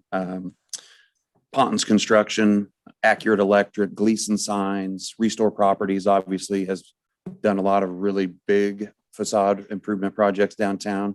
So those are just some of the examples of sort of local business generation that also happens with the facade improvement grant program. Any questions for Mr. Wilson or Ms. Wright? And the facade dollars have to be used on the outside of the building only, correct? That's correct. So whether it be the front or rear elevations, or in some cases, if it's a 3-sided building on a hard corner, yeah, absolutely outside of the building. And there's 2 separate grant programs. One's the mini grant, which is up to a $3,500 project cost, which I think you're all aware, which is a 2-to-1 match. And then the larger forgivable loan is for every $1.50 spent by the applicant, the grant provides them $1 in assistance. Most of those been used immediately on Santa Fe, or is anyone? We do applying have some that have Say. taken place on 7th Street and 5th Street. So it's all within the actual downtown district. But yeah, the vast majority have taken place on Santa Fe. And then Iron Street as well. I know Flower Nook had a smaller mini grant that they used. But yeah, you're right. The most have been on Santa Fe. Could I clarify something really quickly with Ms. Pack? So the SDI Maintenance Fund has approximately $90,000 in it. And then separately in the existing retail account, there's 41,000. Just wanted to. We have paid out the 89,000 SDI in the maintenance. That gets paid out to them monthly. Okay. There have been no applications in the existing retailer improvement CID portion, and that, yes, has about a little over 41,000. Thank you. I'm sorry, Commissioner Ryan, I didn't mean to interrupt. I don't know if you had other questions. That was fine. It just occurs to me, there's a few buildings on 5th and 7th that I'd like to see fly. I wish you'd go twist their arms a little bit. Send me a list. We'll see if they want to do the projects. Is the maintenance Building. Is the maintenance fund being used to fund the part-time employee that is helping to keep downtown clean, or is that part of the? No, Is that's that the funds no, coming through that's the part STAR of funds? the payroll budget for Okay. the office. It is. We did contract with an outside service provider to dump the trash from the black trash receptacles. That is part. I've of it. noticed because that was taken over from the city, because the city Correct. used to do that, and that's now being done by SDI. That's correct. Aside from like the trash pickup, what else is coming out of the like the downtown maintenance fund? Do you have any? The flower pot contract. And what else is there?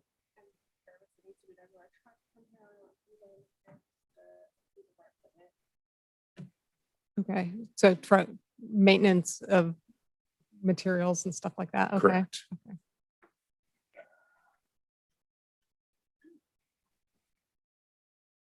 And The eligible uses are covered by the transfer agreement that we entered into with SDI. So kind of spells out those parameters. What's relatively new in terms of revenue being in place, and there was a dollar amount that had to be accrued and exceeded to go back to the developer, the master developer, before any money flowed to SDI. So it's relatively new in terms of timing it being available to SDI, and we're still trying to settle in to see what that number actually turns out to be on an ongoing basis. Gotcha. Thank you. That's correct. That payment out to SBI did not begin until October of 2020. After that, a balance was accrued. I will clarify on the facade budget for 2021, the direction that we received from commission a year ago was that we were going to put a placeholder in the 2021 budget and that we were going to revisit that in 2021. So we do have those dollars set aside. So that's part of the discussion that we'll have when we come to issues and options, is whether we release that we had $47,500 set aside for 2021. And if we do that, then what that might do for their 2022 request. Okay. Thank you for that clarification. Mhm. Any other questions or comments from the commission? Thank you very much. Appreciate you being here. Thank you. How far do you think we can get in terms of where's it? One thing you might want to do is just take citizen comment in case anyone is here to speak on any of these items to ensure that we cover that. And then I'll defer to Debbie to kind of walk you through what information we can get through in the remaining time. Okay, great. All right. That if you would like, we just have one more slide that kind of Okay. shows other outside agencies, and that would kind of complete that whole section. Okay, let's go for it. So we do provide $20,000 a year per our agreement with the Salina Municipal Band. We provide maintenance for the Salina Art Center and Salina Community Theater, and you can see kind of where those dollars have been historically. And as you know, we've been having some discussion about Salina Media Connection. We've been given instruction to bring the service of the meetings in-house. So that, and I know we'll be coming back to you today also.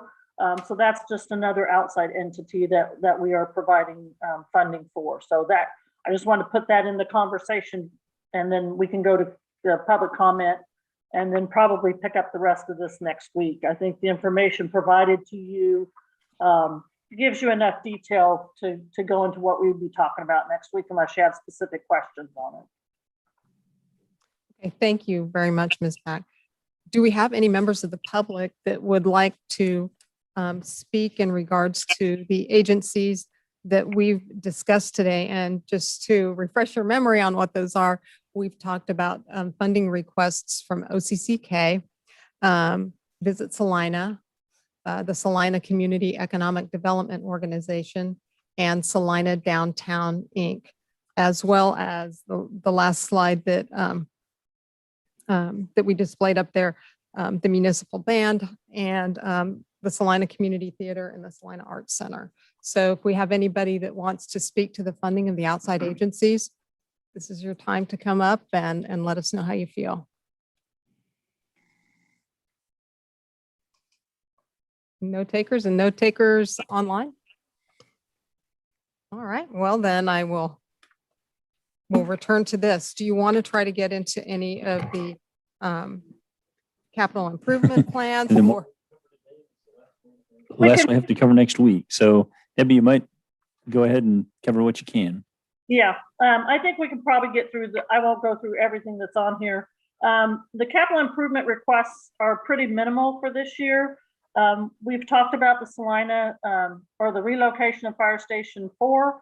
We're recommending in the 2022 to 2026 capital improvement plan that we only fund the design of that in 2022.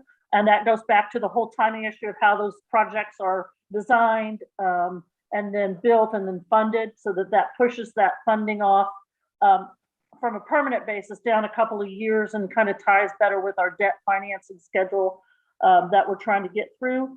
The only other thing that's on here that I would note would be the second construction phase of the Smoky Hill River renewal.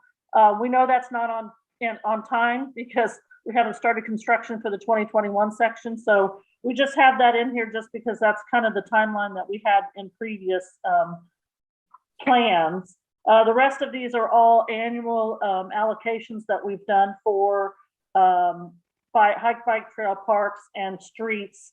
There were 3 projects that we've discussed during strategic planning and during our discussions of excess fund balances for the facility maintenance building, the fire alerting system, and then we brought into the conversation the public works building. Just things to look forward to and kind of in those discussions of those excess funding, we did discuss a couple of those smaller projects in there. So that kind of is the CIP plan for 2022 to 2026. This will actually come back to you probably in the fall for formal approval. It doesn't necessarily affect the operating budget for 2022 because it's all either financed other than the cash portions, and those will come back in those operating budgets. Then what we wanted to provide you, Jacob, if you want to move on to the payroll section, which is slide 11, just background information on CAPERS and KPNF rates. They didn't increase significantly, so we don't anticipate that those are going to have significant increases on our fund balances or on our budget for 2022. On the next slide, we provide kind of just the basics of what are some of those costs that are associated with personnel. Oftentimes we think of personnel and we think salaries, but there's a lot more to it.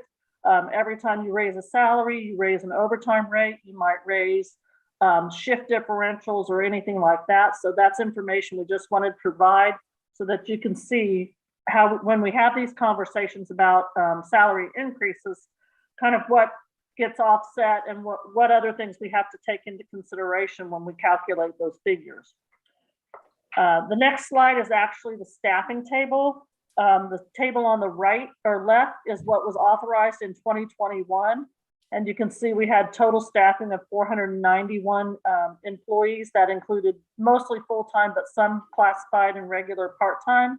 This does not include seasonal part-time, which is a lot of our mowing, our lifeguards, our rec employees, those types of employees. Those are considered seasonal, so are not part of our authorized staffing table. The recommendations and some of the things we've seen since this 2021 authorization are the two additional positions in the city manager's office, one for the assistant city manager, and then one for a multimedia specialist. We have one for a multimedia coordinator, but that's being offset by the engagement coordinator that we had. So that's 2 new positions. There's 1 reduction in the municipal court for a deputy court clerk. There's 2 additions in police for 2 dispatchers. 2.5 is the net in parks and recreation. They took a supervisor and exchanged that for a park tech. And we're also recommending to add 2 custodial staff. And then 6.5 reduction in public works, and that's in sanitation, directly related to the automated sanitation, where we're able to take less, we won't have runners in some of those instances. So overall, the effect of the staffing table for 2022, that sets us at a -1 net change, which then authorizes 490 positions in the staffing table. Just to move along, and if you have questions, we can go back over this probably next week when we talk about these decisions going forward. This is just information on what we've done in the past as far as pay plan increases. As you can see, it was all over the place. For a while, we weren't doing anything. For a while, we tried to do both COLAs and merits. And I will just remind you that a COLA, which is the cost of living, is given to every employee, regardless of how long they've been here or where they are in their salary range. Typically on January 1st, but it doesn't have to be on January 1st. It could be any point of time during the year. A merit is given based on performance, and that is usually typically a range of 0 to 2 to 3% And that is given to employees based on their performance evaluation, and is not given to employees who have reached the top of their salary range. So that's why we kind of look at those two in two different aspects as far as what they might affect. And as we budget those, we can budget a COLA all at once because it's typically given all at once. And then merits, we kind of have to budget throughout the year based on when people's actual anniversary dates happen. So the next slide, we've tried to give you an estimate of what different options might be for salary increases. And we've included salaries and benefits. So this is the taxes and the other items that I mentioned earlier. We've given you 4 options, the dollar amounts applicable to 4 options, which is a 0 merit, 0 COLA, 2 merit, 0 COLA, 0 merit, 2 COLA, and a 2 merit and a 2 COLA. And as you can see, at the very bottom is the estimated total cost over all funds of each of those options. And that's the increased cost to those funds. Goes from 0 to a little over $820,000 at the 2% merit, 2% COLA. There are many other options out there that you might want to consider, and we could certainly give you those amounts and what those costs might be. That's probably the biggest discussion point we might want to have at this point. And then the last slide just gives you kind of where we're going to be. Because we have to provide the county by July 20th, whether we're going to go over the revenue neutral rate on July 12th, we'll need to make some of these funding decisions so we can see where specifically the general fund will end up, so that we can determine whether that property tax levy is going to be at the revenue neutral rate or something other than that rate. If you choose that that's going to be higher, then we will need to notify the county. We'll need to set a budget hearing date that we need to have to them when we give them the maximum mill rate. So we'll make all those kind of decisions on July 12th. July 19th, we hope to come back to you with those decisions with the final budget draft. And during that July 19th actual commission meeting, we will have to set the maximum mill rate and schedule a public hearing date so that we can meet that July 20th deadline to the county. Now, the calendar goes two very different directions depending on what that decision is, and I didn't want to go there until we had that decision. So if there's any questions or comments or any other additional information we can get you before July 12th, be glad to take that now, and we'll try to get it for you. Thank you, Ms. Pack. Any questions regarding personnel? Commissioners, I would tell you, staff's been working very diligently on trying to get as accurate as possible a cost estimate for personnel expenses, just as we try to come up with a balanced budget and determine the affordability of COLAs and merits. Getting that baseline expense is difficult given some of our financial and software challenges we've had in years past, but we're trying to dial that in. We're trying to dial in sales tax revenue projections.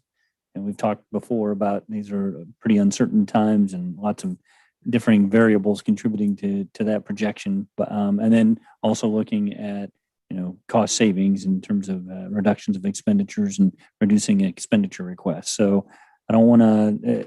It's a little too soon to say, but we're still trying to work those to try to bring back to you a balanced budget that can support COLAs and merits if at all possible. When do you anticipate, I know we've talked about this quite a bit in the past, and it hasn't risen quite to the top of the list yet, but in terms of doing the pay study that we've been talking about, because something I would like to not do is get so far behind on where we need to be in paying our employees that when those recommendations come to us, that right, we don't have a $2 million annual sticker shock or something like that. We've put out requests for proposals. We've received responses. We've conducted initial interviews. And so as we've talked about the budget timeline, we don't expect to have that by the time you adopt this budget. It'll probably come mid-budget year, but our hope is that as we settle in a little bit more in terms of everything from accommodations and travel and those type of things, when we have the pay plan recommendation coming in and a cost allocation associated with that, we can also kind of visit our financial performance. If we have any growth at all, we might be able to apply that growth to implementing that pay plan. Mayor Hodges, if I could just ask a piggyback question, have there ever been any theoretical scenarios what our payroll would look like if we adopted a minimum wage of $15 an hour? We have not run that number to my knowledge. And part of it becomes the question of compression adjustments across all the pay ranges. If it was just, that being the minimum pay rate, that's probably an easier calculation to make, but I don't know that that's how we would ultimately implement it. Just a Saturday evening exercise if you have nothing to do one weekend. I'd be happy to delegate that. Right, okay. Oh, darn it, Ms. Fisher's still here. Whoops. I do think that that's a topic of conversation for the pay plan consultants, for sure. I do, and I know we need to take a quick break before the meeting, but one final question, just because I know it's come up in the past. Seeing that we are eliminating 7 sanitation worker positions, we're not firing 7 sanitation workers. We're not letting them go. Just as those positions, 0, just as those positions have become open, we haven't filled them. So it shows as a net decrease, but it's not like when we get our automated system, 7 people are going to be losing their jobs. So I just wanted to make We've that been clear. filling those with a temp service, and Yeah. in fact, we've had some conversations about whether any of those temp employees might merit transitioning into other openings in the organization. Thank you. In that case, we will resume in here at 4, in case anybody needs to take a break.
All right, it looks like we are good to go.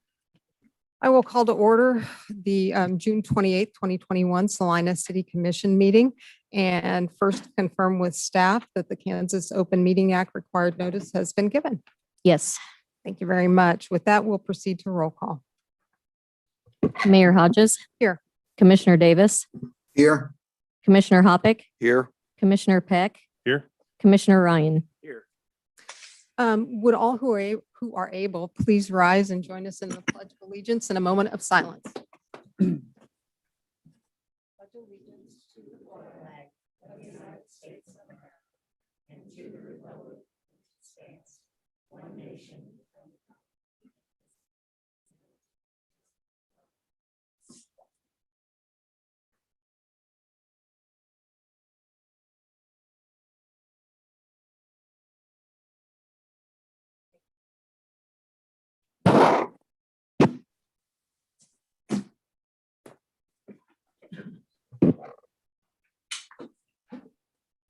All right, first of all, can everyone hear me okay? Because I understand that there was, can you hear okay now?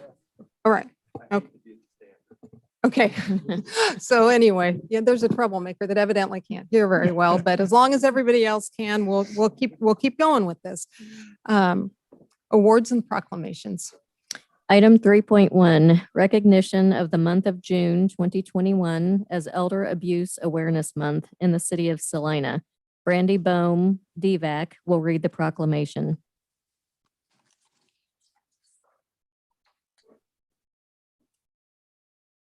Hello. Hello. I'm Brandy Boehm, and I am the Elder Abuse Program Manager for the Domestic Violence Association of Central Kansas. And June is Elder Abuse Awareness Month. Whereas, according to the National Council on Aging, 1 in 10 seniors in America experiences mistreatment or abuse, including domestic and sexual violence, financial exploitation, and neglect. And whereas abusers of older adults are both women and men and are usually family members, caregivers, healthcare workers, or other trusted individuals, and due to the shame, fear, and other barriers elders face in reporting abuse, only a limited number of victims are able to get help they need.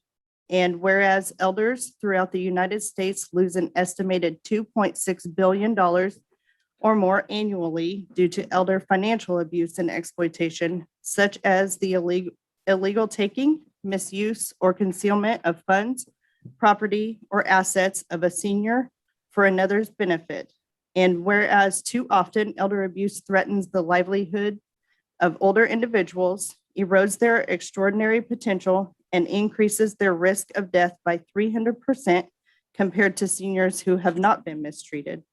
And whereas Celina's vulnerable and older adults of all social, economic, racial, and ethnic backgrounds may be targets of abuse, neglect, or exploitation, which can occur in families, long-term care communities, and medical settings. And whereas we all have a responsibility to support the safety, welfare, and dignity of vulnerable and older adults, and must work toward ending elder abuse by assisting victims in accessing the information and supportive services they need, creating better and more resources for older adults in need, instituting effective intervention and prevention policies, and engaging in discussion with family members and peers to promote awareness and prevention of the quiet epidemic of elder abuse. Now, therefore, the City of Salina Board of Commissioners hereby proclaims June 2021 as Elder Abuse Awareness Month in the City of Salina and urges all citizens to work together to help protect elder adults from abuse, neglect, and exploitation, because it is imperative that we refuse to tolerate the indignity of elder abuse. Thank you very much, Ms. Boehm. Do you have any events going on this month to increase the awareness of elder abuse and the potential for elder abuse? So we have done presentation. It's the end of the month, so it's Okay. kind of reporting on what we have done, but Sure. presentations, and we've also visited the senior center, which will now be ongoing, not just in June, but each month. I've kind of talked with Rosie, and we'll be, our staff will be going there once a month to continue our information on elder abuse and to reach out to them so that they know that they can come to DVAC. Kind of worth mentioning, DVAC has recently started an elder abuse program. And so it doesn't just fall under our sexual and domestic violence. And we have partnered with Recover Care, which owns long-term care facilities in 8 of our counties, including Selena County. And we will be able to utilize them if we can't house them in our safe shelter due to their needs. So that can not only the elder who may have dementia and be suffering from abuse, but also maybe somebody with special needs or somebody who has received maybe some physical trauma and has to go for maybe long-term care for recovery for their physical needs due to their domestic or sexual violence. Wow. And so we are able to pay if they don't have the insurance needed to cover for that. We are able to pay a daily rate. We've come to an agreement on a daily rate. So DVAC's elder abuse program will be able to pay for that client. Wow. That all sounds absolutely wonderful. And thank you so much for your hard work on behalf of our elder citizens. And I have a signed proclamation for you. Thank you so much. Thank you very much. Thank you very much, Ms. Bain.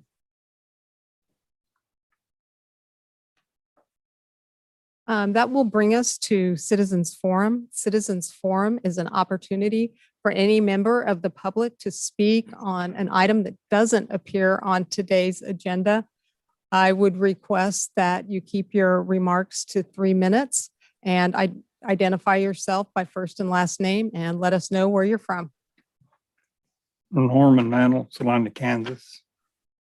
This pertains to government. For every action, there's an opposite and equal reaction. In view of the Supreme Court ruling last week, free speech has opened the door.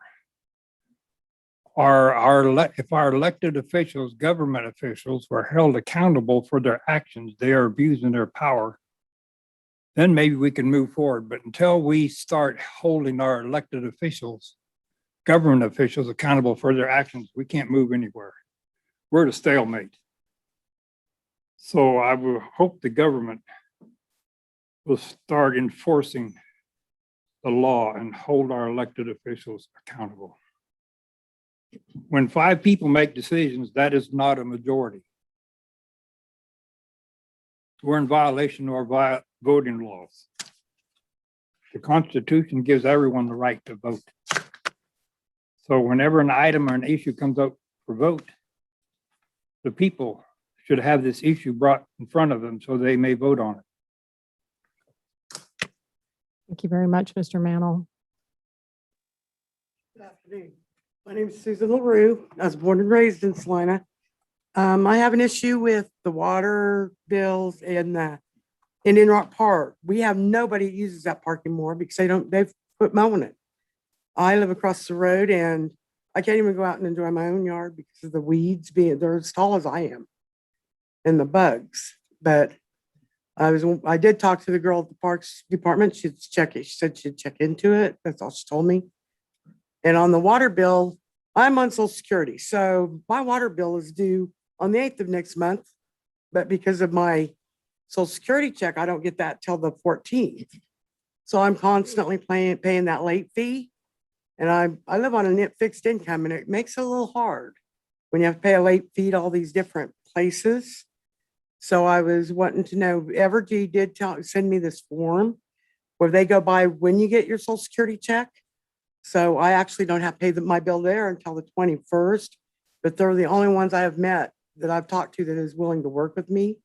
Now, Susan Watts told me they did change our extended period for 15 days instead of 3 days to pay that.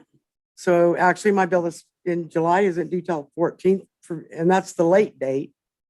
But there's times I don't get my check until like the 16th, 17th, somewhere in there because of wherever that Wednesday falls in that month. So I was wanting to know if maybe they could come up with a program like that Evergy has for people like me. I know people that don't get their check until the 3rd and 4th week of the month. Oh. So, and Susan said she would check into that also for me. And was Susan Watts, you said, was she with the city of Salina? Yeah, she's in water customer. She's, Okay. yeah, she's Okay. in water department. That's Okay. who that lady I talked to told me to talk to about it. Okay, And she did say she would check into that. I don't know. I don't know that I have a copy of the program that Evergy sent me to fill out, but if I do, I would be willing to bring it up for for the city commissioners to look at and see if they couldn't help the people out that have to live on what they make. And, sure. I mean, sure. I miss my job, let me tell you. Thank you so much for your time. Well, thank you very much, Ms. LaRue. I mean, that seems, I'm sure that we can access the information in terms of Evergy's Yeah. due date change form, but hopefully staff will be able to get back with us about the status and the ability for us to change the Sure, due we, date. we have points of contact with Evergy, so we can Oh, reach out okay. and find out a little bit more about it and see if it's workable in our system. Yeah, okay. And the deal on the park, Yes, is there and- something we can do about that? Well, now that People you, have quit using the park because of the bugs up there. You can't. When I moved in there in 2005, that park was pristine. Dean Graybell was there at least once a week mowing it. Mhm. But now nobody mows it and then nobody's been there this year at all. okay. So, Well, we'll have staff take a look at that, and just, I know it's one of my regular walking routes, but I know that some of those areas have been designated a prairie habitat, and so I don't know, if you're Yeah. talking about an area that was like mowed last summer, but it hasn't been mowed yet this summer, yeah. but it may reflect an overall change in philosophy Okay. in terms of Well, what the Parks what was- Department does. So we'll what's- follow up on that. What's weird about it is that last week, there's 2 mowers. I see them go by my house like twice a week. Mhm. And they go over toward the dike where the ball fields are, and I understand that, but they actually mowed one corner on, where I live, there's a fork where you go up onto the Indian Rock. On this corner over here, they mowed the on this side, and they made like 2 strips on the other side of the road, but they didn't mow anything else. Okay, And I thought that was just kind of strange that they wouldn't mow the whole thing. okay. So Well, we thank will you for check your into that. time. Thank you. You have a great day. Thank you. You too. Is there anyone else who would like to speak at Citizens Forum? Come on up. Came in a little late. I wasn't sure, but I have a house at 823 Spruce Street. Could you give us your name? Sierra Hearn. That is on our agenda. okay. That's going to be the next item that we consider. So Okay. so Do I stay up we'll here? invite you to come up at that time. Okay, thank you. Thank you. Is there anyone else who would like to speak? And is there anyone available online? Okay. All right. Well, we will proceed to item 5.1. Item 5.1, public hearing to consider adoption of resolution number 21-7968, declaring a certain structure located at 823 Spruce Street in the city of Celina to be unsafe and dangerous, directing that the structure be repaired or removed, and establishing a reasonable time within which the repair or removal of such structures shall commence and be completed. All right. Well, we will declare the public hearing open, and I will look to Mr. Filcher to fill us in on the background of this item.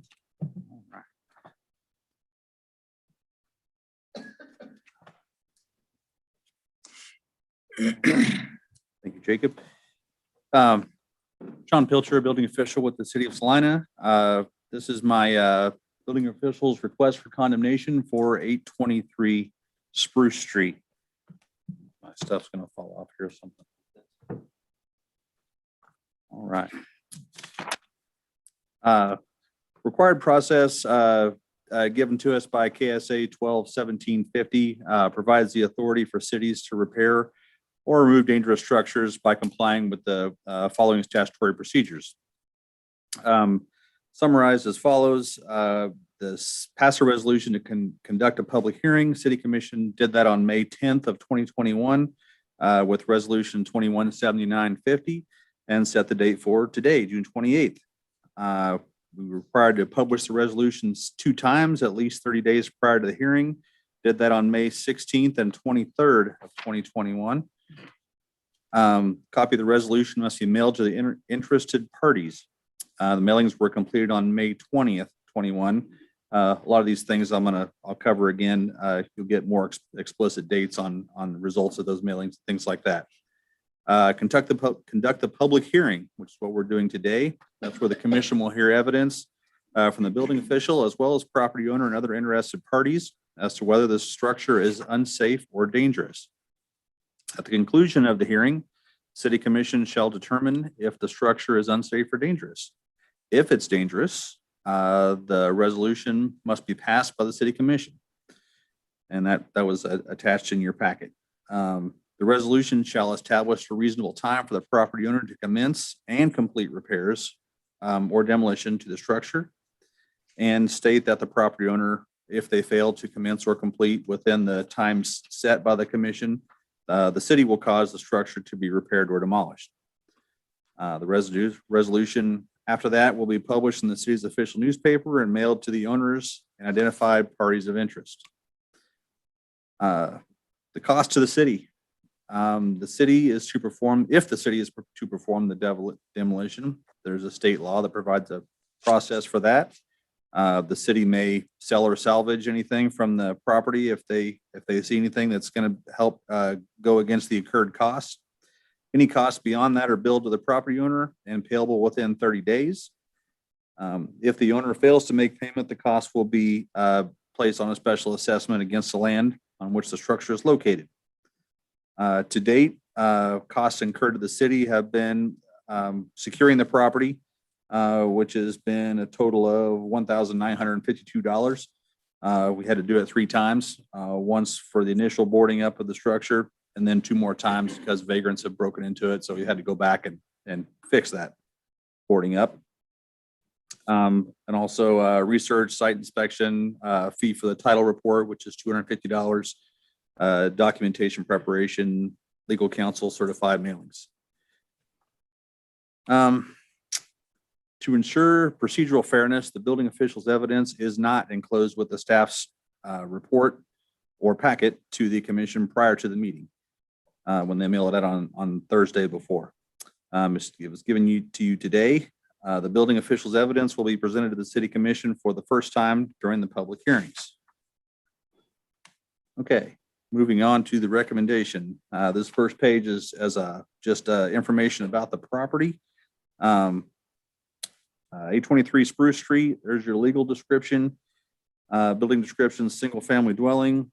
There's no detached accessory structures. It is vacant currently. Taxes and other assessments owed for it is the second half of 2019 and all of 2020, totaling $349.37. The next list is a list of the identified parties that we acquired from the title report. And also the current owner actually contacted me and let me know that she was purchasing the property, which is C.R. Hearn listed first there. The others are names that were listed on the title report from Mid-Kansas Title. The mailings that we were sent out were on May the 20th of 21. And you can see on the side there when they were signed and received, or one of them from Elena Brown was returned undeliverable. Contents of that mailing were a cover letter explaining the process, the dangerous structures inspection checklist, and the resolution that set the public hearing date. The property was also posted on May the 10th, 2021, giving information about the public hearing date. Okay, moving on to the background of the property. A fire occurred on the property on February 6, 2020, damaging much of the interior of the house, as well as structural elements, including wall studs and ceiling joists. Since the date of the fire, the property has changed hands 2 times. The current owner, C.R. Hearn, purchased the property on March 31st, 2021. Ms. Hearn contacted building services staff on June 7th to say that she had decided to demolish the property, but no demolition permit application has been received as of today. The property was uninsured, so the city does not have any insurance proceeds. After the expiration of previous attempts at getting the property up to code, it was determined by the building official that the dangerous structures assessment would be performed per KSA 121750. Only one of the 11 criteria on the list needs to be met for the structure to be considered dangerous. This property has 7 areas of concern, as noted in the attached dangerous structure inspection checklist in your packet there. Moving on to the timeline, fire occurred on February 6th, as I mentioned. Post-fire inspection was performed at that time. This is a standard post-fire inspection. It was not the dangerous structure thing as proposed by statute. That was one that we do after every fire. But it was flagged at that time as potentially a dangerous structure. Post-fire violation notice was sent February 7th. That gave information on the structural defects of the building and gave a deadline of February 17th of 20 to get it boarded up. August 26th, the property was boarded up by the city for a total cost of $1952. And as noted there, March 26th and 30th, it was that job was repaired due to vagrants damaging the boarding up. March 31st, property was purchased by Sierra Hearn. Dangerous structure was completed.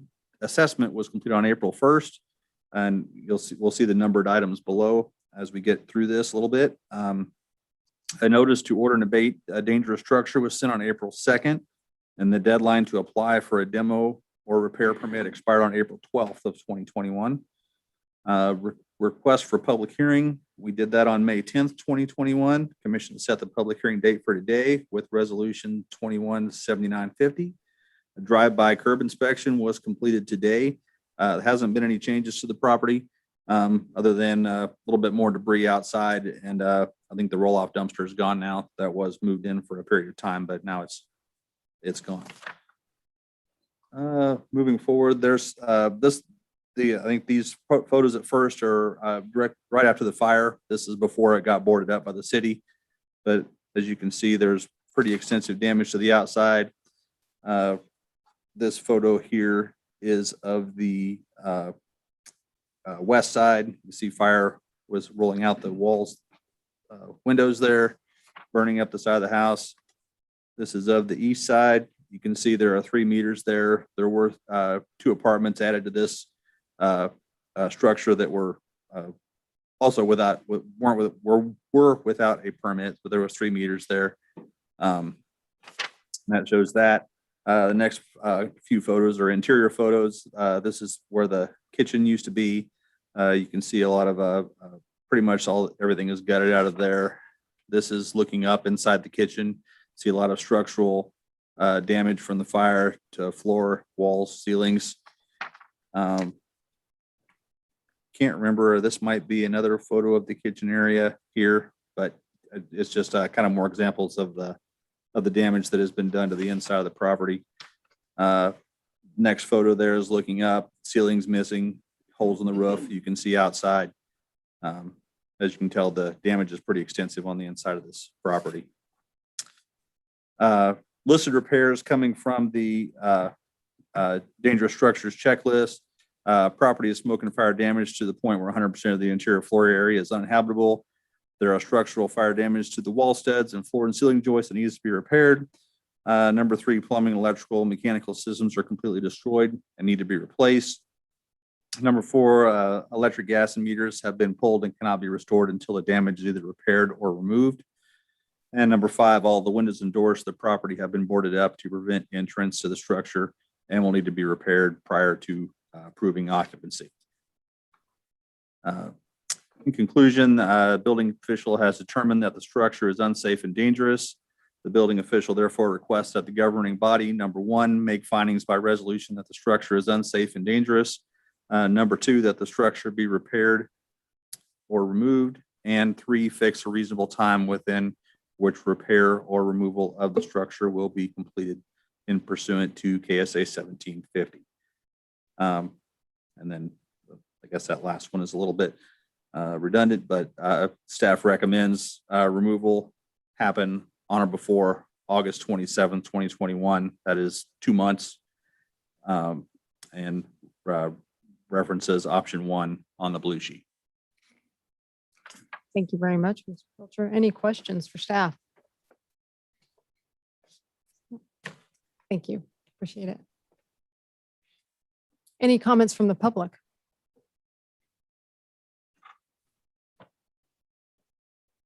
Phil Black, 815 Spruce. So there's a house between me and it, and there are 4 houses total on the block. And I contacted staff, I think about a year ago, to say that if we open the windows, you're still smelling things coming in. And the problem is, what he didn't mention is that the house, as I recall from looking it up with the county, it's about 1909, something like that. And it's quite old. And so we don't know if there's asbestos. We don't know if there's lead. We don't know what's going on in there until, as I understand it, until we make a decision what to do. Because I asked the county, I asked the state, others to come in and do some sort of test because we didn't know what we were smelling out there. And the house to my immediate right is catty corner from Cottonwood Playground in the school. So I mean, if I can smell the stuff, I'm pretty sure I don't know what's in the air. Maybe there's nothing there, but I just, so I contacted about a year ago. They said it was high on the list, but the budget is preventing us from doing anything. And then I called after, I don't know, maybe March, because nothing had been done. And they said it had been bought and sold several times. Now, I appreciate that we have a process to go through, and I appreciate we want to protect property owners' rights. But I would hope that we get this done quickly. And I'm really gratified to see that the date that you guys have chosen is August 27th to have it done by, because I think we don't have any idea what's going in the air. So thank you. Thank you very much, Mr. Black. Anyone else? If you'd like to speak now. Brought this property on. Could you Sierra identify Hearn. Sierra Hearn? Okay. Yes, I brought the property on March 25th. My whole thing was to demo it, get rid of it and put a 1 module home on it. And that was my idea. My financial backing, I'm waiting on I mean, I have the money to get it demoed. That's what I was going to do, or sell the place. I called State and Deal to get it demoed, and they told me an amount. I'm just looking to either sell it or demo it myself, which I'm not financially able to. I know it's not economically feasible to fix the house. It definitely needs to be tore down. I got some Kelly Wilson from Abilene. They do demos for, that's what he does.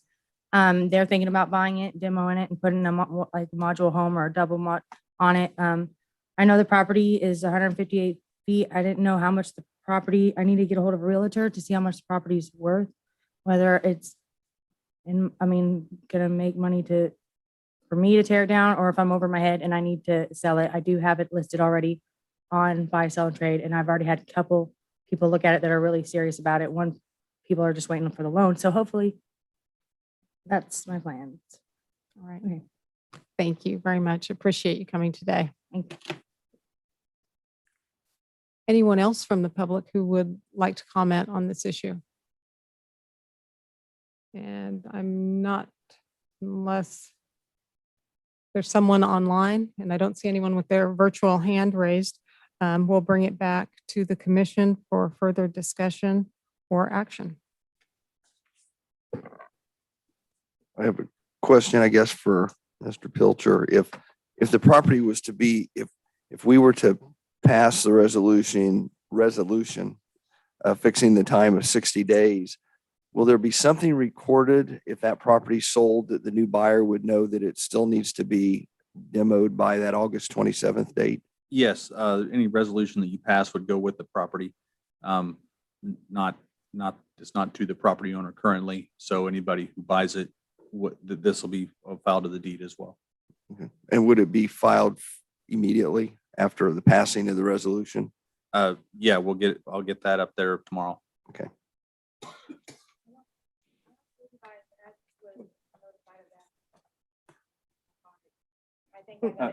Oh, you'll have to Yeah, go back okay. up to the, if you want to return to the mic real quick. You Yes. can't speak from the audience. We have to do it so everybody at home can see you too. I was thinking that I don't think I got a letter saying that had a certain due date when I had bought it. I got that in the mail a little later, which is Because there wasn't any at the time you bought it. right. It hadn't been to the commission at all, even to set the public hearing Okay. date.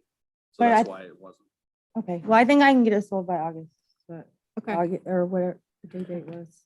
thank you. And another thing, ma'am, and actually I had been mowing the property And we've got all the trees piled up on one side. I did get a roll off, but we've been maintaining the yard and everything on it too. So as far as that, it's going. So just as a point of clarification for everyone, Ms. Hearn and commissioners, in the event that it does sell, the deadline stays the Still the same. same, So sure. the buyer is subject to that Right. deadline. And then I have another question on there's like $1,000, I think you said it in your report, of previous people getting fined for not complying with, like you said, the bill boarding it up and the lawn and trees and all that. And I'm wondering, why does that fall on the next buyer if it wasn't maintained by, I'm just wondering that, that's just procedure. Any fees Mr. that were- Filcher, if you guys want to Sorry. switch positions, you can speak to it at the microphone. Any fees that are assessed to the property kind of get handled the same Oh, way as what can we. you come a little closer? I'm getting sorry. the signal that we Yeah. can't hear you. That's all right. Any fees that were assessed to the property kind of get handled the same way as what I had talked about earlier. Right. If we have to demolish the property, if the current owner doesn't pay them, then it gets put on the property taxes. Right, right. And so, so if it gets sold, then that's, I guess, Mhm. goes on to the Sure. next person. But Right, it's- right. Since yeah. we don't have any way to recover our costs for boarding it up, and then having to board it up a couple more times, what happens is if, the previous owner doesn't pay it, then those I don't know if lien's the right word, probably Commissioner Hoppick is probably shaking his head, but though that would stay with the property. So if you sold it, if it was sold to you with those liens on it, that's just how it works. Right. So, And okay, it's kinda- thank you. Tell me that it works that way, just because, it should be on the, but yeah, I understand. Okay, Thank you. thank you. Thank you. There are past due property taxes on it also, it appears. So. Yes. So if it is demolished by the owner prior to the deadline, we wouldn't be assessing that $1,900 against the property. That's a cost we would have incurred. Okay. Right. Okay, that's a good clarification. Okay. Any further discussion or questions? Mayor Hodges, I move we approve resolution number 21-7968, finding that the structure at 823 Spruce Street is unsafe or dangerous, directing that the structure be repaired or removed, fixing the time of 60 days, making that on or before August 27th, 2021, within which the repairs or removal shall be completed, and authorizing staff to proceed with the demolition or repair if the owners fail to comply. And I should note that we have thank you. And we should note that the public hearing has now yeah, been sorry. closed. I'm sorry about that. I don't know. I would like to add about the resolution. It does have a commencement date of July 28th. Okay. All right. Thank you very much. We have a motion to approve resolution number 21-7968. All those in favor say aye. Aye. Aye. Any opposed? Motion passes 5-0. Thank you. Which brings us to the consent agenda. Item 6.1, approve the minutes of June 21, 2021. Item 6.2, approve the donation of 90 hemorrhage control kits to utilize in the event of a traumatic injury to be paid in full by the Celina Police Department Excellence Fund.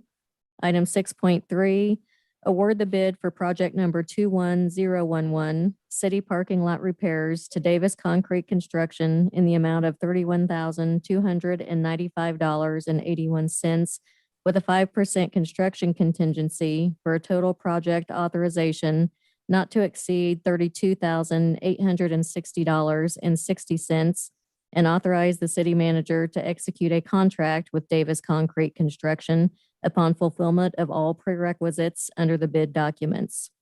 And item 6.4, award the bid for project number 21013, 2021 chip seal to APAC Kansas Inc., Shears Division, Salina Branch, in the amount of $162,974.61 with a 5% construction contingency for a total project authorization not to exceed $171,123.34, and authorize the city manager to execute a contract with APAC Kansas Inc., Shears Division, Salina Branch, upon fulfillment of all prerequisites under the bid documents. Thank you. Are there any items that a commissioner would like to remove from the consent agenda? I just had one comment to make on not a removal, but just I wanted to express our gratitude. I knew we had officers here today, but I did want to express our gratitude to the Salina Police Department Excellence Fund. Every year they bring projects, supplies to us that the police department and the city of Celina probably wouldn't have been able to afford on their own. And we really appreciate their generosity in donating 90 hemorrhage control kits, also known as IPOCs. I hope I got the acronym right. So I just wanted them to know how grateful we are that they continue to support the Salina Police Department. And with that, I'd take a motion to approve the consent agenda. Mayor, I move we approve the consent agenda as presented. We have a motion and a second to approve the consent agenda as presented. All those in favor, say aye. Aye. Any opposed? Motion passes 5-0. Item 7.1. Item 7.1, second reading, ordinance number 21-11052, amending the Salina Code pertaining to prohibitions of smoking and the use of electronic cigarettes in enclosed public places, public meetings, and enclosed places of employment, prohibitions of smoking, the use of electronic cigarettes, and the use of tobacco products in city outdoor recreational areas, and repealing the existing sections. Thank you. Ordinance number 21-11052 was passed on first reading on June 21st, 2021. Since that time, I believe at our shared city commission email address, we have received 3 emails about this ordinance. Are there any questions or comments from staff, or I mean, from the commission? I would offer one clarification. Between first reading and second reading, the exemption for the municipal golf course was removed. So the version that's before you now includes the golf courses being subject to the ordinance. Any questions or comments from the public? Not, I'll bring it back to the commission. Oh, I'm sorry.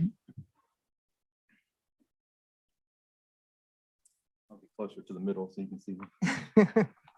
Hi, Chad Farber here in Celina. And I sent an email this past week and a couple of you responded to that, and I appreciate that. Everybody who sees me online is going to question my thought process on this because I am not a smoker. I know the dangers of smoking. I know the dangers of vaping. I have a teenage daughter and we've discussed, the vaping dangers. I do have a problem, however, with a governing body trying to enact more restrictions and mandates upon the public. And it goes, I would dare say, almost to the point of overstepping your bounds to try to impose more restrictions upon outdoor areas in our city. That's originally what those outdoor areas are for, so that we can go out and enjoy the outdoors. Even the original ordinance from 2009 had language exposing the dangers of burning tobacco in enclosed spaces. And we all recognize those dangers. We understand that. I appreciate the fact that in Celina, I can go to a restaurant and not have cigarette smoke blown in my face. I appreciate that. However, we live in America. I think Commissioner Ryan said it last week. We live in a free land where people have freedom to make dumb choices if they so choose. And if people so choose to smoke, that is their, in my opinion, dumb choice, but it is their choice to make that decision. I would also add that in the newspaper article that was sent out this week in regards to this ordinance, it had it reversed that the golf park, the municipal golf course, was not exempted from this. And so I don't know if that affected the public's view of this ordinance or if anybody else has gotten any comments about that. But I would venture to say that outdoors is the safest place for our families right now. If somebody is smoking, if somebody is vaping, we have the opportunity to move to another swing set. We have an opportunity to move to another picnic table. And so I would, and it sounds very strange because I grew up in North Carolina, the national capital of tobacco, where all the dangers are outlined all the time. And we fought to get that wording on the cigarette packages and different things. But I believe we have the freedom to make our own choices. And being outside, being on a golf course, I think people deserve the freedom to do that. I would respectfully ask you to reconsider the decision that this board made last week. And, you know, there were a lot of statistics that were brought up about teenagers and the damage to their bodies and so forth with vaping. But there's already a law against underage smoking right now. So another ordinance is not going to increase that factor. I would respectfully ask you to reconsider the decision from last week. Thank you very much, Mr. Farber.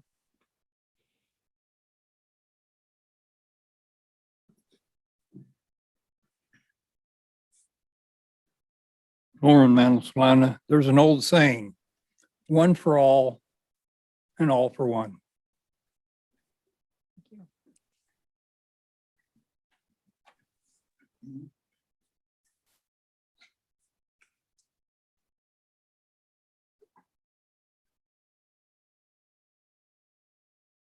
Hi, my name is Terry White. I have lived in Celina all my life. I've been 62 years. I've been to the parks. I have seen people in the parks. I do not feel that we should make a consideration or a mandate saying that if you smoke, you can't go to the park. Why not? You can, Jerry Ivy Park, for instance, is big enough. You can go anywhere in Jerry Ivy Park and not be aware of smoking. But I think that if you're going to do this, it should be voted on by the public. You know, we've got lots more pressing issues. We've got homelessness. We've got needles in the park. We've got trash in the park. You know, I'm sorry, but I think cigarette smoking is just a little bit silly right now. I think we need to address some of the homeless is terrible. I've lived here 62 years and I had never seen homeless till probably 3 years ago. I mean, I'm not naive or anything, but I never saw it. So I didn't know it. But smoking is somebody's right to do. If they want to do it, let them do it. And if you don't want to be around them, then don't be around them. But the people that have go to the parks that smoke or whatever, what are they going to do with their kids? They're not going to go, you know, we have companies that come in and say, well, we're going to not come back like that antique car show or whatever that car show thing that comes to Kenwood. They won't come back because some of their members smoke and they're saying, oh, we can't go because, you know, we can't smoke a cigarette. So we're not going to go. So then we're going to lose business. We're going to lose. Smoky River Festival has a specific spot you're supposed to go and smoke. I've never seen it. I've never been around anybody, but I think that if you're going to put this into a mandate or thing, the public needs to vote. They need to be the ones that say, yes, we want this and no, we don't. Thank you very much, Ms. White.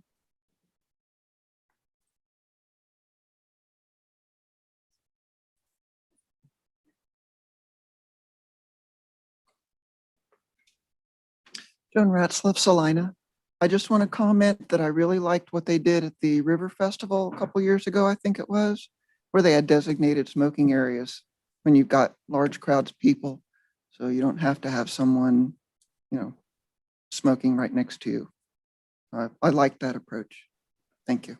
Thank you very much, Ms. Ratzlaff.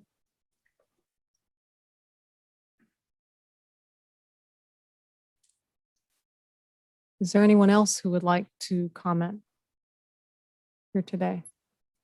And is there anyone online who would like to comment? If so, raise your virtual hand and we will unmute you. Okay. I'll bring it back to the commission for further discussion or action. This is Commissioner Davis here. Mm-hmm. I did review this in my mind several times over the past week. the outdoors is a great big wide space. And, I came away from my deliberation a bit more resolved than I was before. As far as the golf course is concerned, if smoking is allowed, then that is litter that someone has to clean up. I would hope that in the hot, dry summer months, we don't have people dropping cigarette butts out there on the rough or on the grass, just for the risk of starting a fire. And, America is advertised as a free country, but those freedoms are, as we differ from other countries, are relatively few and specific. But we are not free to endanger someone else's health and enjoyment. We're not saying you can't come to the park if you smoke cigarettes.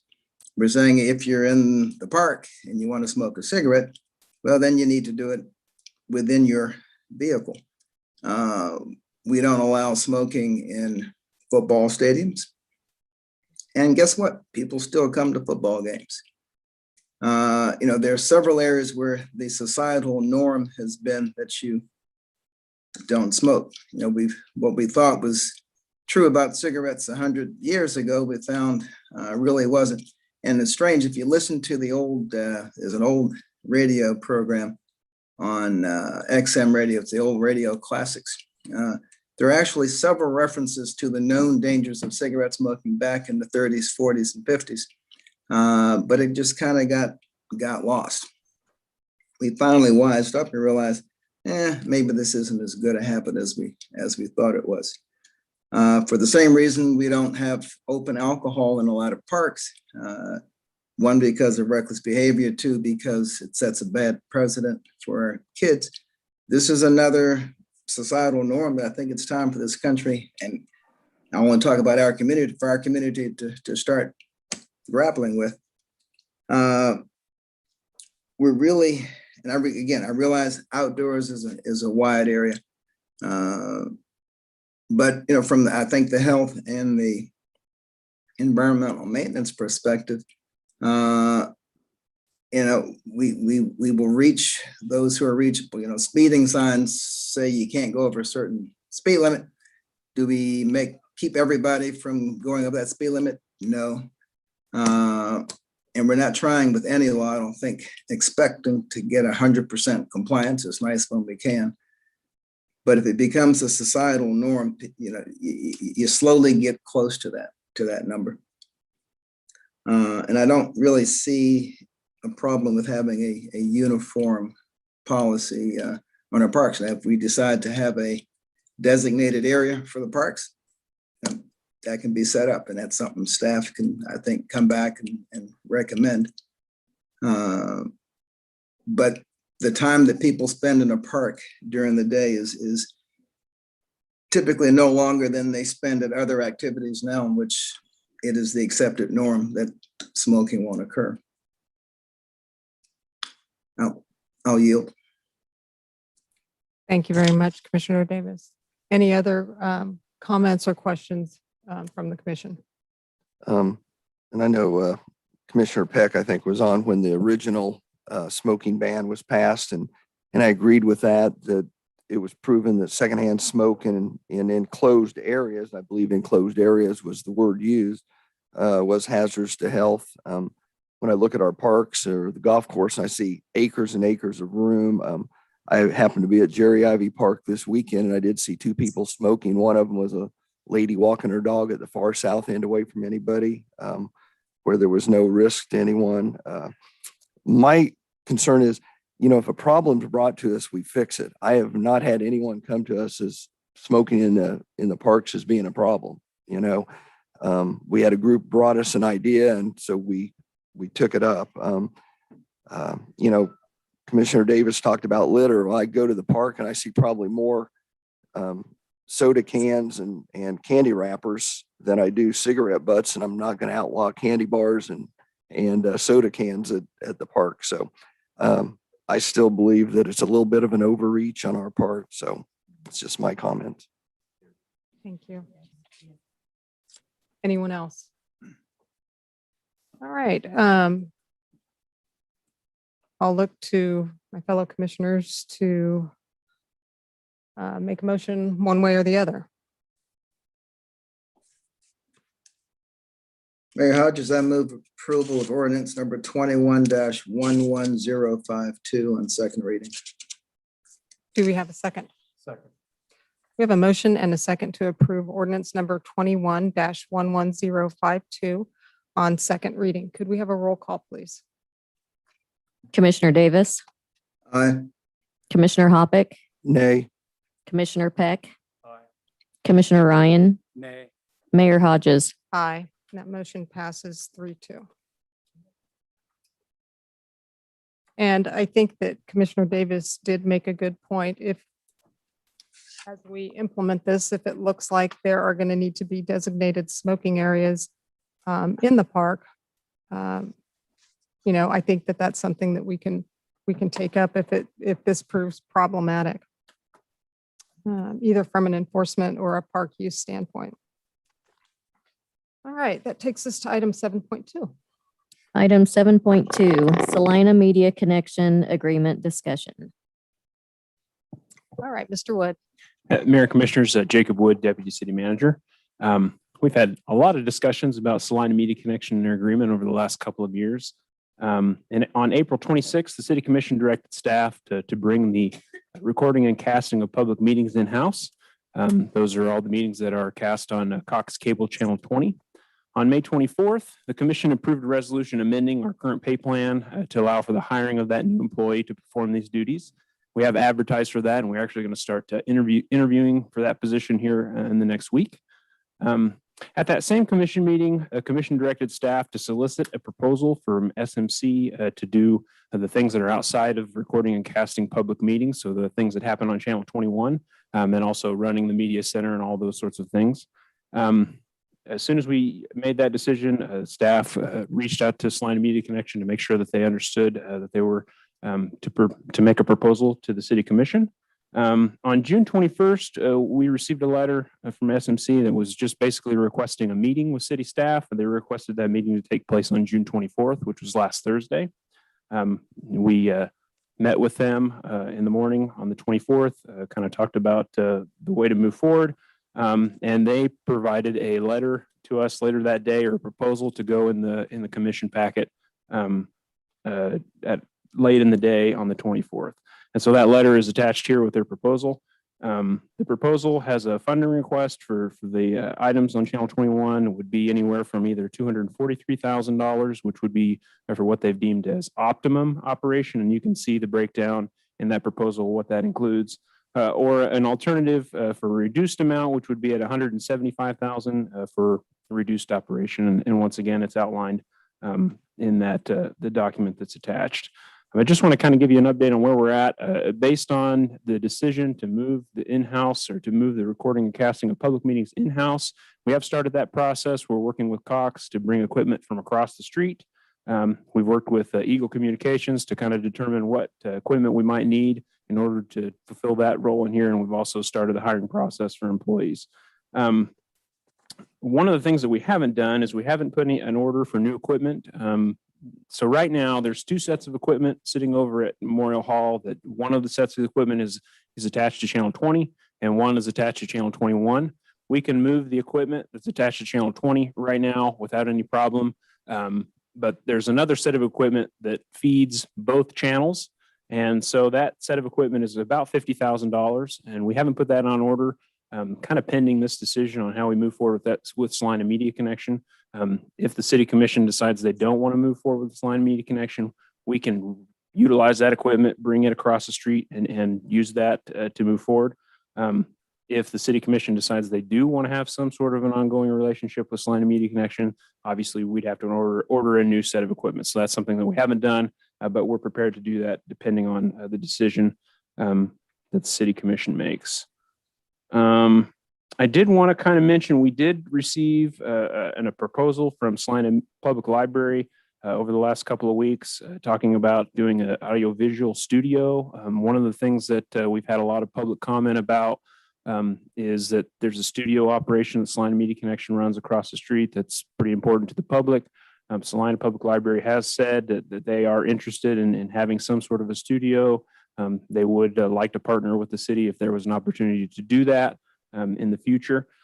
So if that's something the city commission is interested in still having that service out in the community, they're not interested in taking on Channel 21, but they would be interested in having classes and the ability for the public to go in and record and cast and do that sort of, not cast, but record at their facility.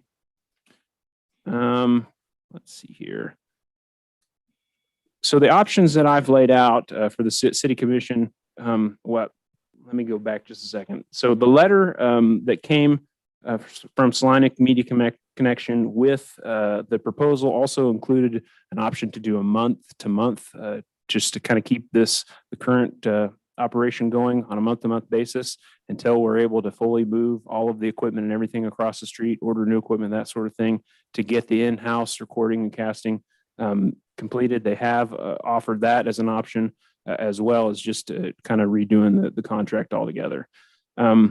So the options that I've laid out, based on the information that I had at the time that I produced this packet, or we put the staff report together, the first option there is just to extend the current agreement with SMC on a month-to-month basis, as they've kind of outlined in their document. That would be at 1/12 the current rate is what they've requested, or about $18,000 a month. The city commission could also decide that they would like to extend on a month-to-month basis and choose a different rate. And then, you could also say, we'll let you continue to do what you're doing and expend any available fund balance that they have. The second option that I have outlined here is direct staff to begin negotiations with SMC for a long-term agreement for the operation of Channel 21. And that would be, their request is anywhere from $243,000 annually to $175,000 to $243,000. And then the third option that I have is to allow current contract to terminate on June 30th, as we've already provided termination notice, and discontinue use of Channel 21. And that transition would take place as it's outlined in the current agreement. There's some steps that we'd have to take in order to do that. I do want to mention in front of you, you do have a letter from Salina Media Connection that came in today. They've taken exception with the way that I've characterized our options a little bit here. Basically saying that their request was for an extension of the contract and to negotiate at the same time. While I think that is appropriate, that is what they've asked for. I'm not necessarily sure that means that that's what our options are. I think our options are still as I've outlined here. There is also an option to direct staff another direction if you want to do that. So with that, Salina Media Connection is here. They have some representation online as well. I'm happy to take any questions that you have now, or Salina Media Connection, I'm sure, has some people that would like to speak at this point. So I think that's where we're at. Just to start it off, are there any questions to begin with for staff before we turn to representative from SMC?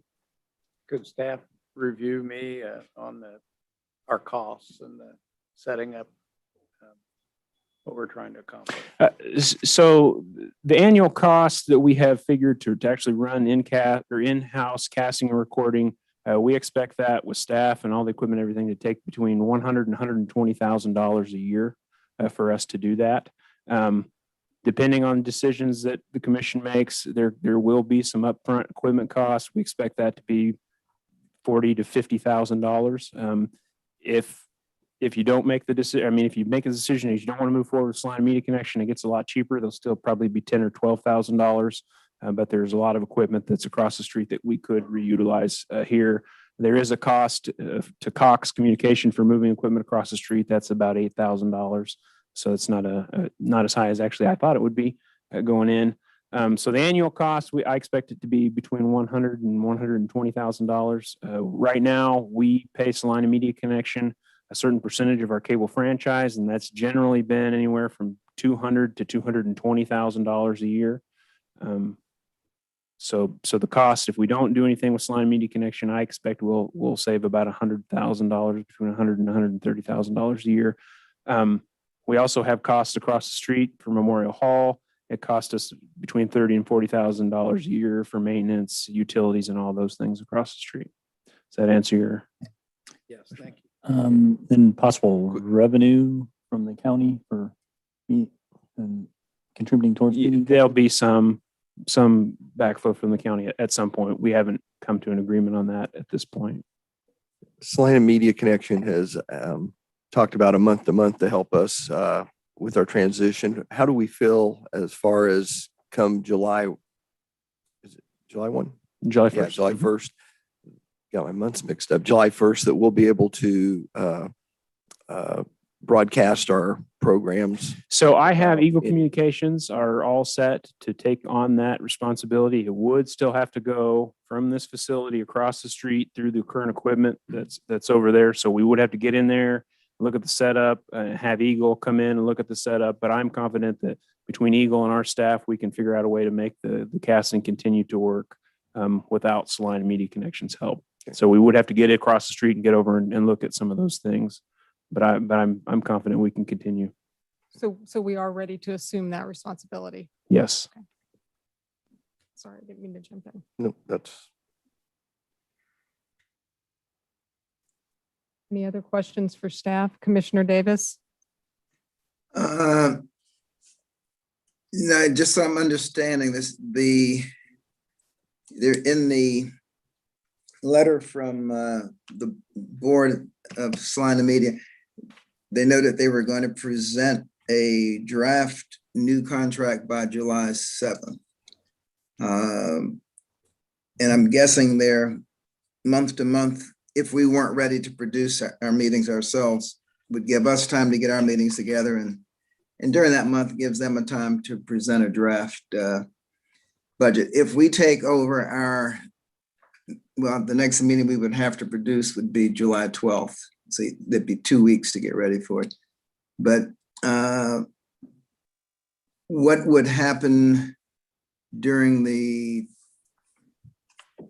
July 1st until, and if a new contract with Salina Media Connection was finalized, what would happen to Channel 21 as far as on air? I'm not sure I have an answer for that question. I mean, Salina Media Connection could continue. I mean, as long as we allow them access to the facility, I think they could continue to program that channel for as long as we provide access. So I don't think anything would necessarily happen to it.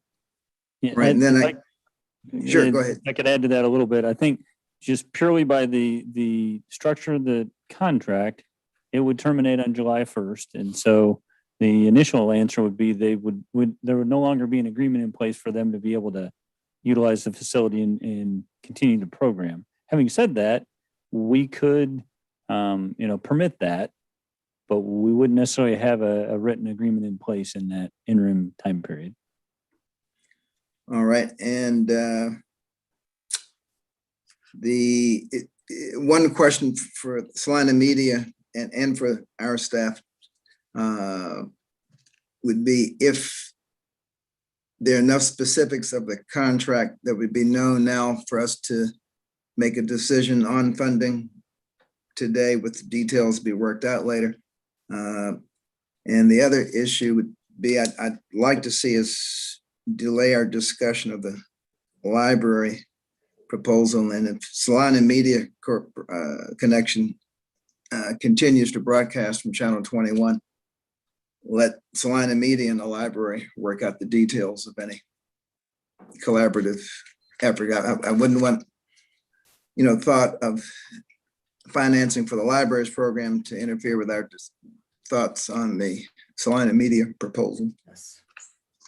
Yes. I think that's all for now. Thank you. Any further questions for staff? And if not, does Salina Media Connection have a designated person or people that would like to address the commission?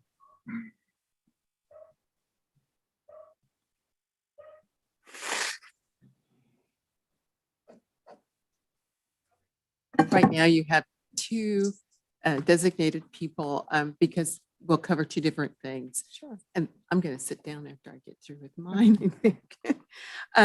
We sent an email to you today. You may not have had a chance to read it, but it's because we think there's a apparent misunderstanding of the options that we talked about in our meeting with staff. And I'm just going to read this to you because it's better for me to just read than try to think and talk without reading. The first two, well, let me get back to the, we think there's an apparent misunderstanding. The first two options listed for the commission that the staff has said is number one, extend SMC's current contract month to month. And number two, direct staff to begin negotiation with SMC for a long-term agreement. Making it number one or number two, those two choices.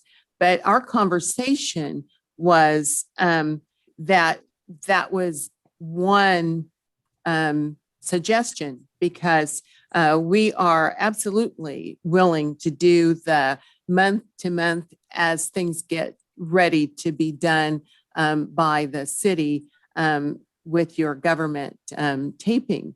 But we also wanted to negotiate the terms to continue, because I will just say that I have been one of the volunteer managers of Salina Media Connection for about 1.5 years now. That is not what I started doing. I went to just volunteer. But I have a sister-in-law who was very major in television, and she passed away. She broke barriers for women in television. And I just know that my working with her and talking with her, getting to know her, gave me a love for television that just kind of woke up when I came and volunteered again. So what we're wanting to do is continue Salina Media Connections opportunity to bring people together to talk. I think last commission meeting, someone said, we need to sit down and talk about things. Why we don't have a human relations department, why people leave, why people don't see that as something that they can stick with. There are just many other things in this community that have come up that we can utilize Salina Media Connection for online or on tape or not. Because I have had some folks say, I'd like to come and maybe do some things on television, but I would also like to just talk. And that's a place where people do come already and talk to us about issues and want us to cover things that are happening in Celina. It is not the government building, which also helps because not everyone is comfortable coming to the government building to talk all the time. And we listen because that's what we need to do to find out what people want to see on the channel. But I kind of got off track and I'm going to stop. But we do have someone who is going to talk about the proposal that we're making with you. And I believe she's on Zoom. She is. Sue is on Zoom. And I'm going to stop. If I haven't covered everything, Sue will cover the rest of the things I should have said. But I just, for just a moment, wanted to say that I remember when Salina, well, it was cable access started, and what opportunity it gave this community to really show itself, show off, and show the things that people are doing. We still need that. We still need to show off. And I'm going to let Nancy go with the rest. Thank you. Thank you, Nancy Klostermeyer. I'm representing the board of directors as well as the management team.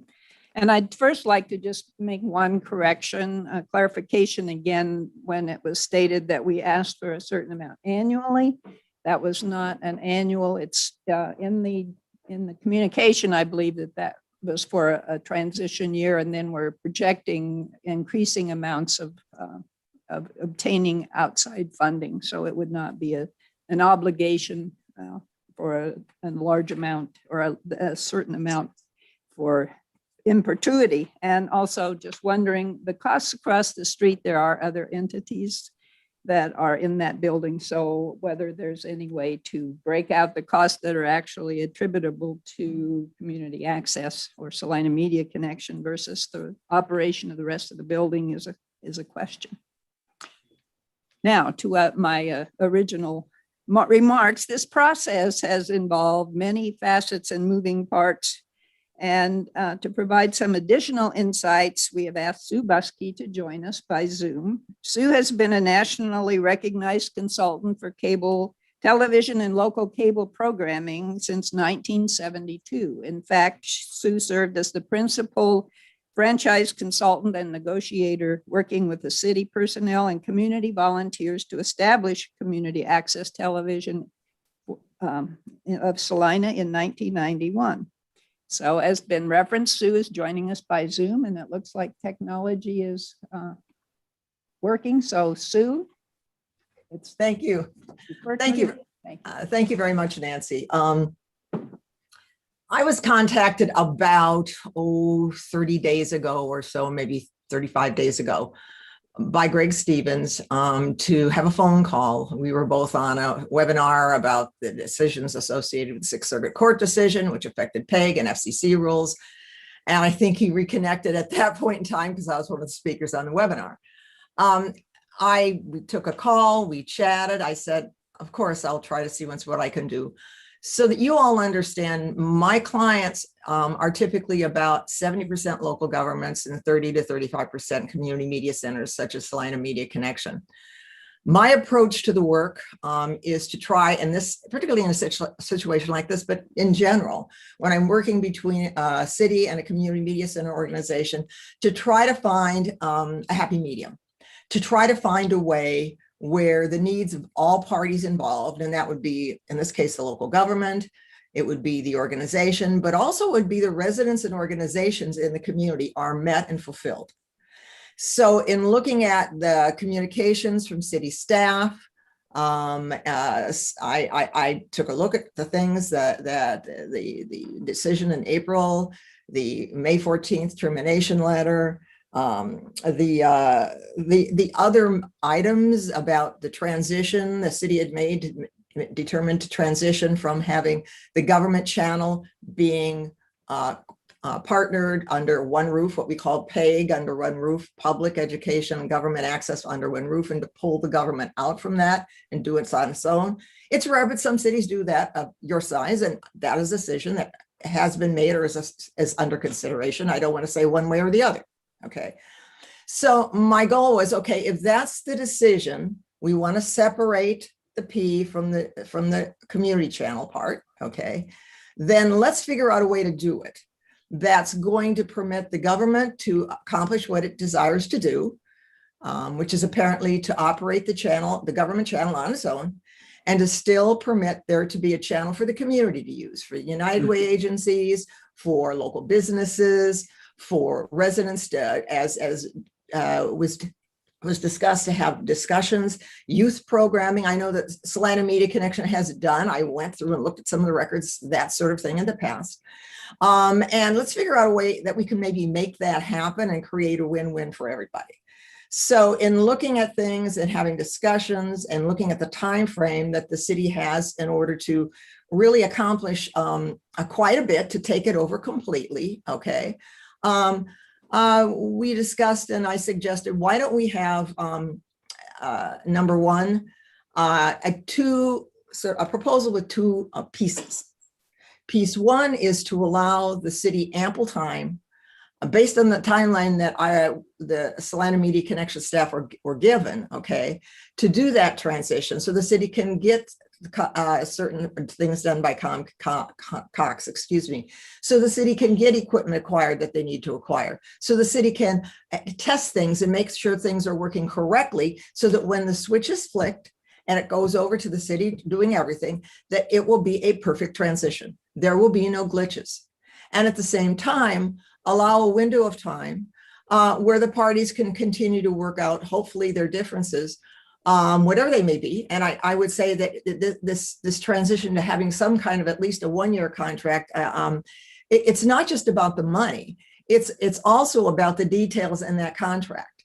I looked at the draft contract, which staff provided to the organization, and it was a current contract with certain language that dealt with government access out of it. In talking with staff last Thursday, they said, well, that was not meant to be a final thing. My offer was simply this, and suggestion. We're willing as an organization to work from that. Okay, the city has indicated certain changes it wanted out the gate, and we'd be more than happy to accept those and then redline in other things. In a previous communications from city staff, there was an indication that the city staff was not set on certain like reporting language. It was in the current agreement, etc. So we'll come up with a red line. We'll come back and we'll do that by July 7th. So you'll have the beauty of having the month-to-month transition. If it only takes 1 month, then it's only 1 month. But if it takes 2 months, you'll have that window of time to make sure that everything's in play so that when that transition happens, it's smooth. And at the same time, allow the parties to work together to try to work out, hopefully, an agreement that will allow the continued operation of the community channel, okay, which is the channel that the public has access to. The public would not have access to the government channel because that's for the government's purpose. The community channel is for the community's purpose.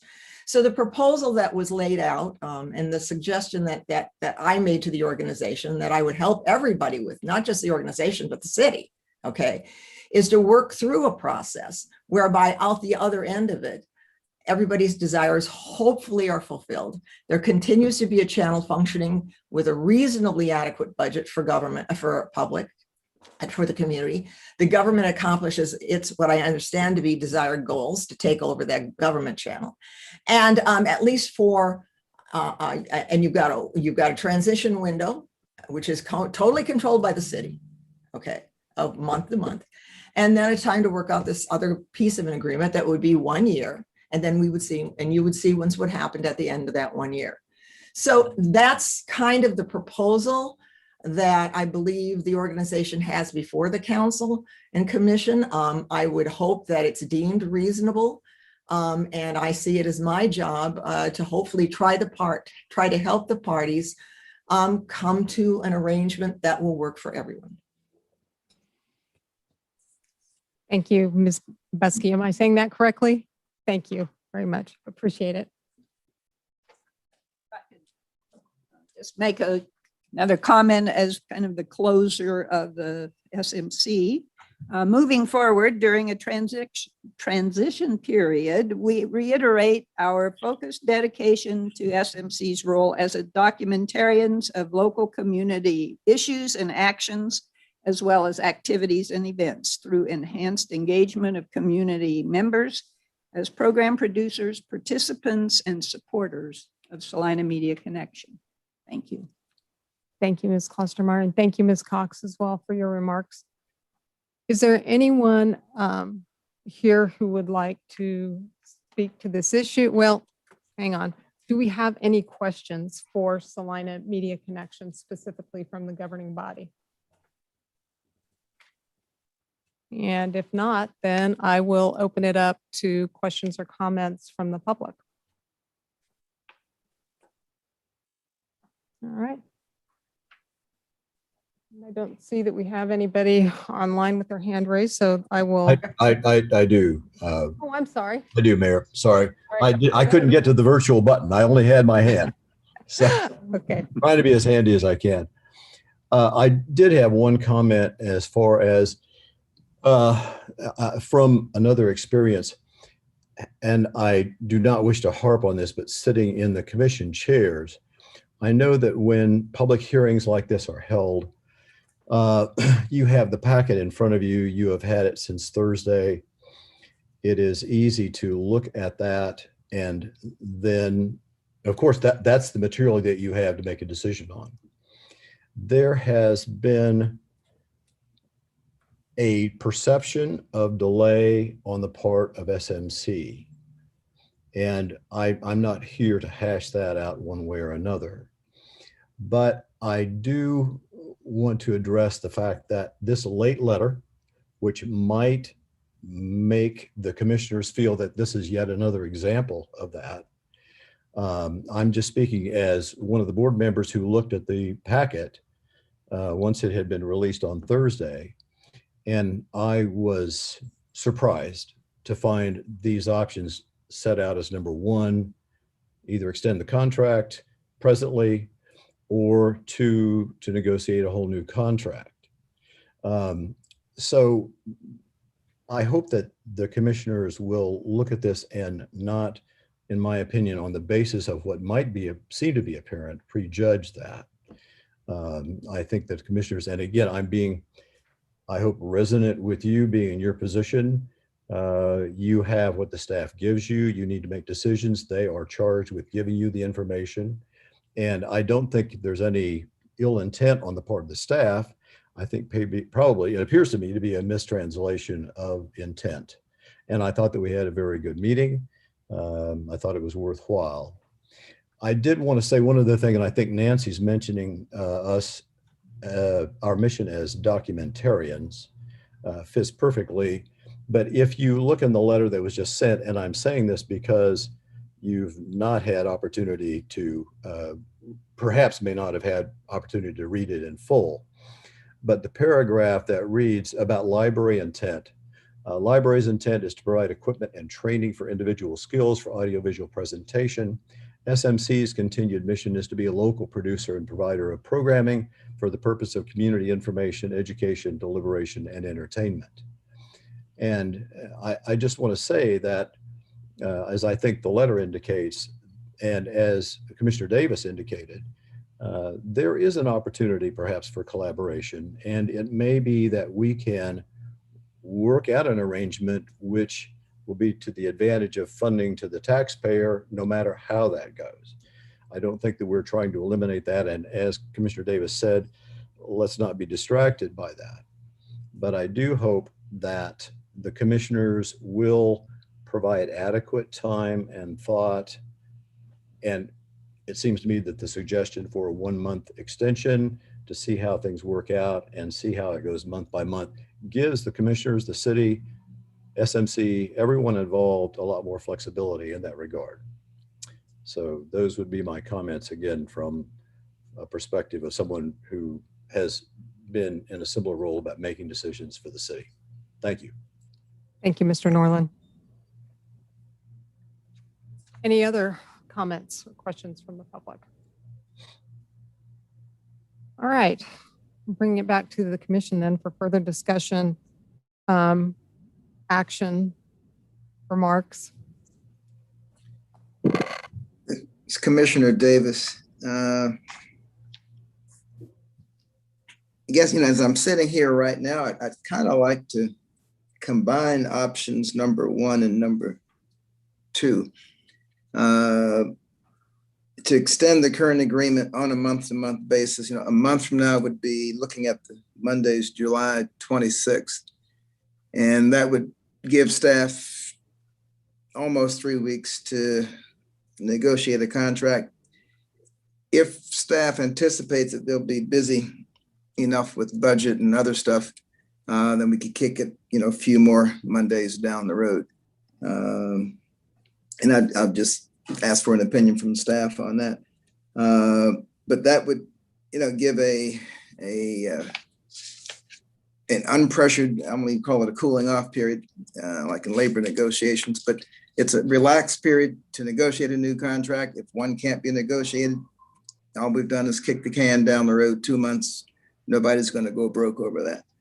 At least we won't. Gives us time to get us up and running for our own production staff. And if we can work out a contract to everybody's satisfaction, I think Ms. Buskey's goals would be, as they were so well stated, could be realized. I'll yield. Thank you, Commissioner Davis. Anyone else? Yeah, I have some comments.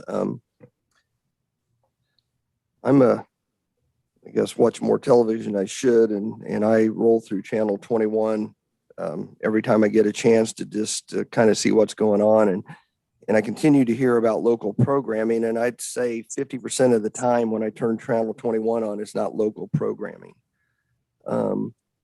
We continue to hear about the community could use it to do this and do that.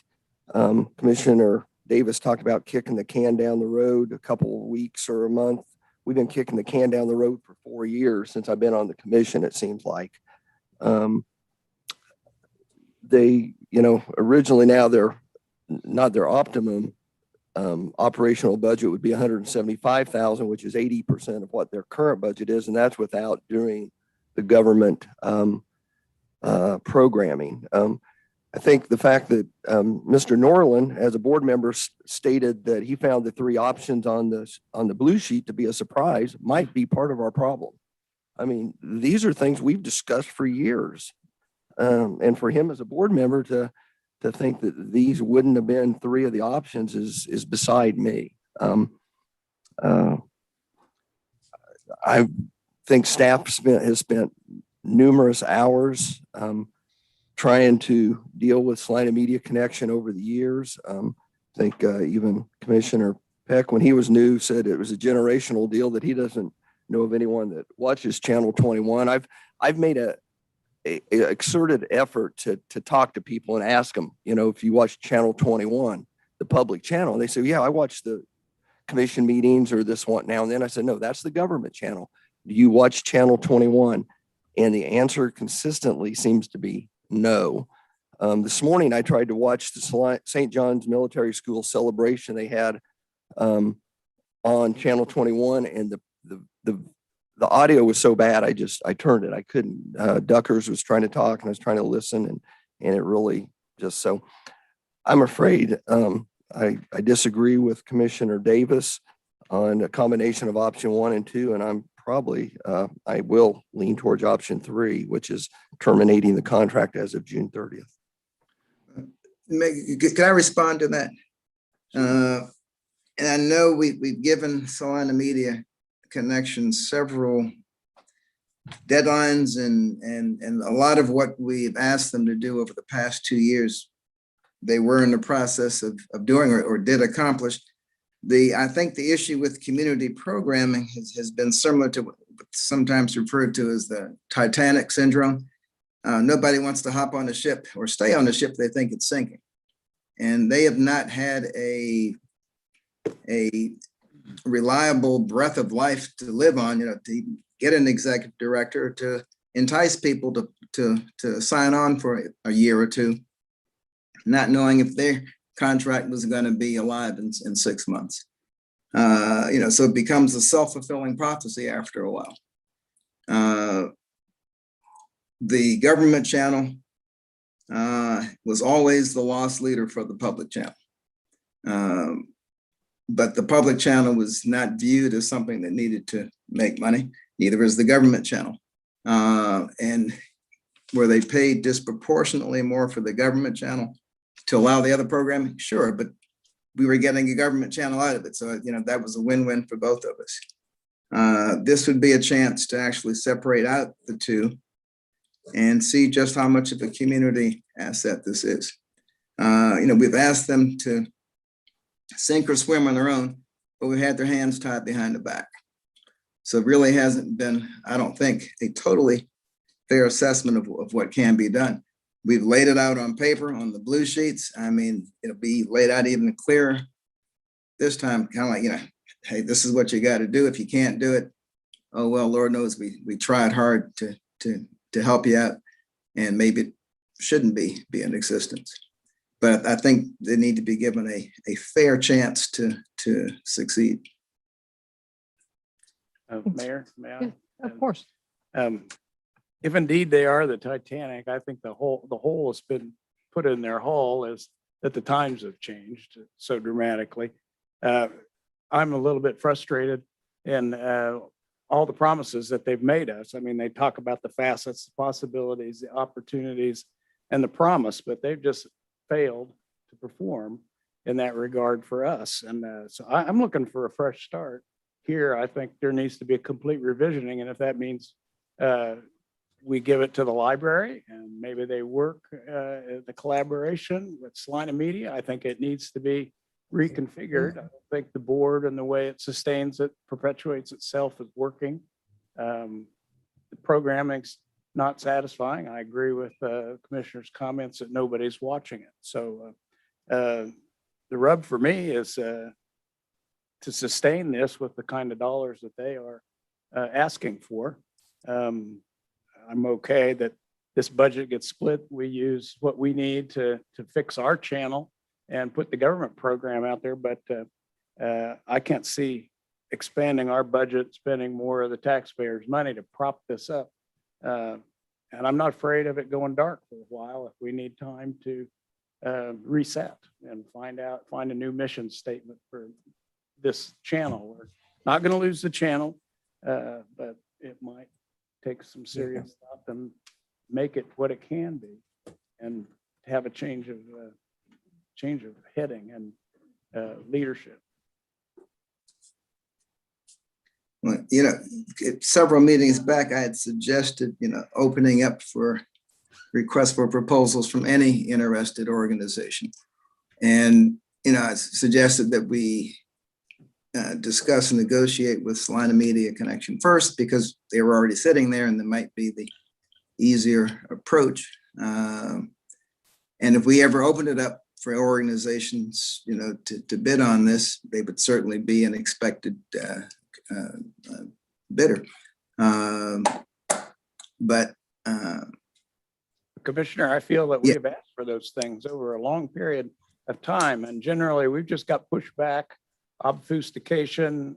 They basically want to do it their way and want to just keep talking to us about the changing. And I'm have to say that I'm weary of that. yeah, and I can understand that. I mean, there've been certain things we asked for specifically by a certain period of time. Some of those were time delays that COVID didn't allow. We've had several hybrid presentations of these meetings, just sorting through the technology ourselves. We finally got up to a good product, judging by what we're using right here this afternoon. I agree, the community programming has to increase, but they have to have resources to do that. And I would think it's hard for them to attract those resources and keep them if everyone thinks their doors are shutting in 2 months.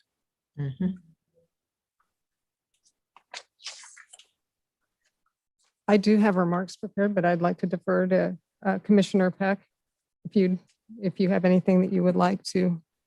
Sure. I guess I do have one quick question. In terms of the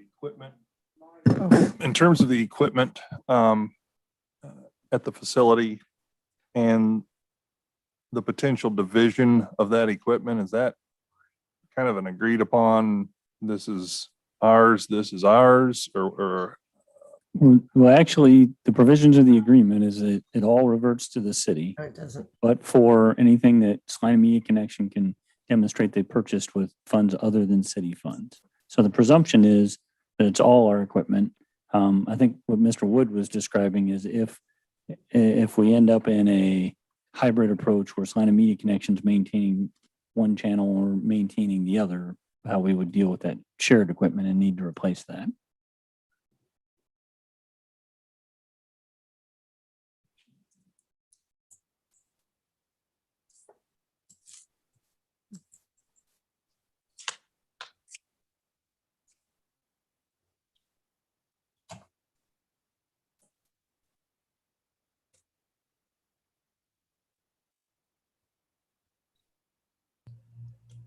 Mayor, I think we have a hand up.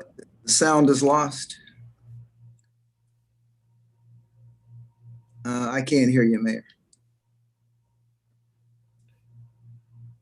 Mayor, your mic is muted and you have a hand up over here. Okay. How about I now? don't know. Okay, that's better. I don't know what to do first. Scoot over a chair. It looks like to be the Yeah, I first was thing. gonna say- But I think we unmuted. Try your mic now and see if they can. Testing. Can you hear me now? Can hear you now. Okay, good. All right. Thank you, Jacob. I should probably be muted more often, but I'm sorry. I didn't mean to disregard if there's another member of the public that wants to speak. Was there a hand raised? Oh, Ms. Buskey. Okay, I'll wait till things are set. Excellent.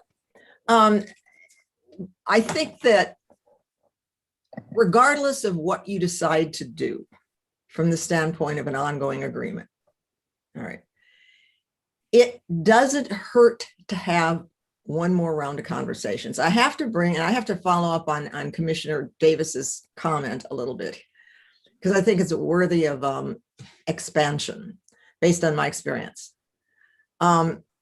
The budget that Salina Media Connection has been working with, and I don't know all the details. I've only brought in it. I was only involved in this, 30 years ago, but a lot has transpired in that 30 years, okay? But in the last 30 days, what I can tell you is that the budget that they have been working with, particularly when that is number one, small, as compared to many other places in the country, in communities of that size that are doing PEG under one roof. Okay, but again, PE&G under one roof with one entity running them. Now, to follow up on one other comment that was made, one of the things that I do is I do strategic planning, business planning for nonprofits and specifically community media centers. And one of the things I know about attracting quality talent to be able to manage facilities and attract grants, funds to produce programming, whether it's advertising and underwriting, there's a lot of different approaches. The entity that is going to be requesting that funding or applying for that grant or whatever, the funder, whether it's a business or whether it's a foundation or a state agency or whatever, need to know that they have I'll call it foundational funding. And that foundational funding will permit them to proceed and use the funds that they are being given to do a project or whatever in an effective and efficient fashion. And if the organization can't show that they have that foundational funding, then it is extraordinarily difficult to raise any additional funds. Now, there are places that have, but the difference is that they have the foundational funding. And I'll give you one specific example and then I will stop. The small town of Truckee, California, okay, is up in the mountains in the Sierra Nevadas. And their operation is a PEG, like Salina Media Connection.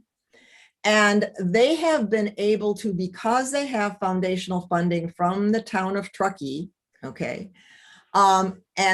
they have been able to generate additional revenue because they've been able to attract both advertisers and other government agencies. In their case, because there are many joint powers authorities in that area for water, for sewer, for homeowners associations, et cetera, they have been asked to cover their meetings, okay? And they do multi-platform cable casting, which multi-platform broadcasting, I'll use that term, it's maybe more appropriate. In other words, the show goes live on the cable system, it goes live online, it goes live on the YouTube channels, or whatever. That is the direction that the business of this field is going, okay? Now, that's a very small town with a small budget, but they've been able to amplify that budget because they had the foundational funds in place. Now, I will have to say, they also have a very talented executive director. Okay. But the problem, as I understand it a little bit here, is it's just been sort of, it's what it is. You guys are gonna have to decide what you want to do. But I think you have to decide whether you want to have the community channel or not. I mean, I think that's what a lot of this boils down to. Do you want to have a community channel or not? Because if you end the contract now, then Salina Media Connection has no resources to continue to operate that channel, okay? And that means the channel, either the city takes it over, and now the city is running the public channel and the government channel, which is not what I understand you want to do as a government, okay? But at least having some kind of window of time, where as being proposed here, where you have the month to month, and you have a period of time to try to work something out. And if you can't work it out, you can't work it out, okay? But I don't think that the expertise that I can try to bring to this process, as far as knowledge and trying to balance the relationships, has been in place before. And it's what I do for a living. And so, and I've got a connection to Celina because I helped start things up and negotiate the contract on the part of Celina in the first place many years ago. And I work with city staff and I enjoyed working with city staff. So all I'm suggesting here is, what do you have to lose? And I know other commissioners have said what they feel they have to lose, and I completely respect and understand the position. Okay. But what do you have to lose by giving it another 30, 45, 60 days? And if you can't work it out, cut it off, pull the plug on the channel, give it to somebody else, whatever. So that's just my suggestion based on my experience. Thank you very much. And I think that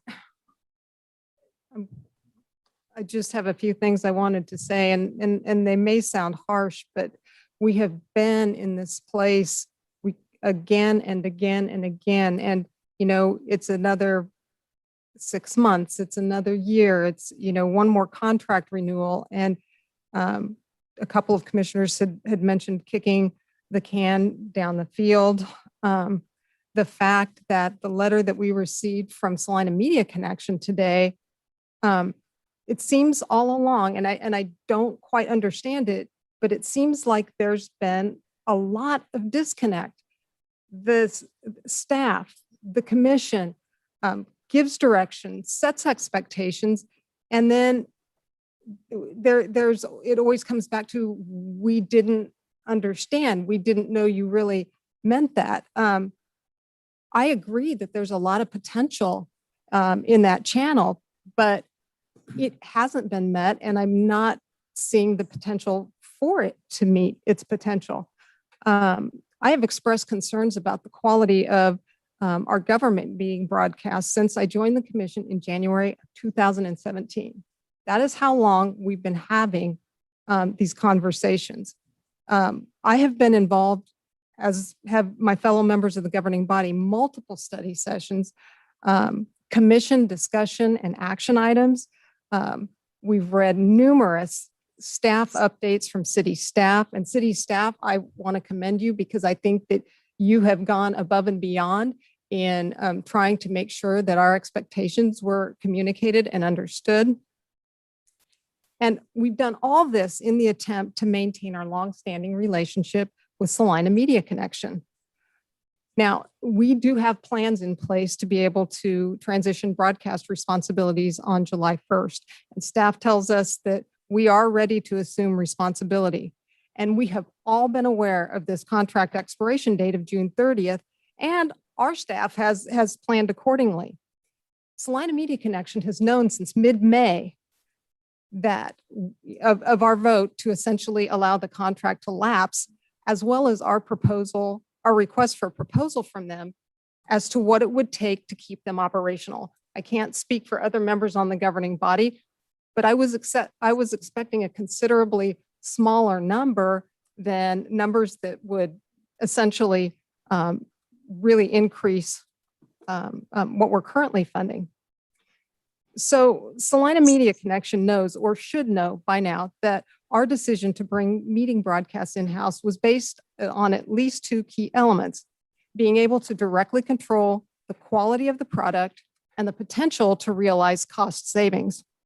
Staff projected saving between $100,000 and $120,000 annually as a result of assuming this responsibility. When adding in the cost of maintaining Memorial Hall, those savings would be upwards of $150,000. The proposal that we received does not, A, acknowledge that we have broadcast plans in place, thus assuming the necessity of a month-to-month contract, and B, doesn't appear to exhibit an understanding of the franchise revenues that the city is relying on to fund its own media position, or the assumed savings that we had expected to realize.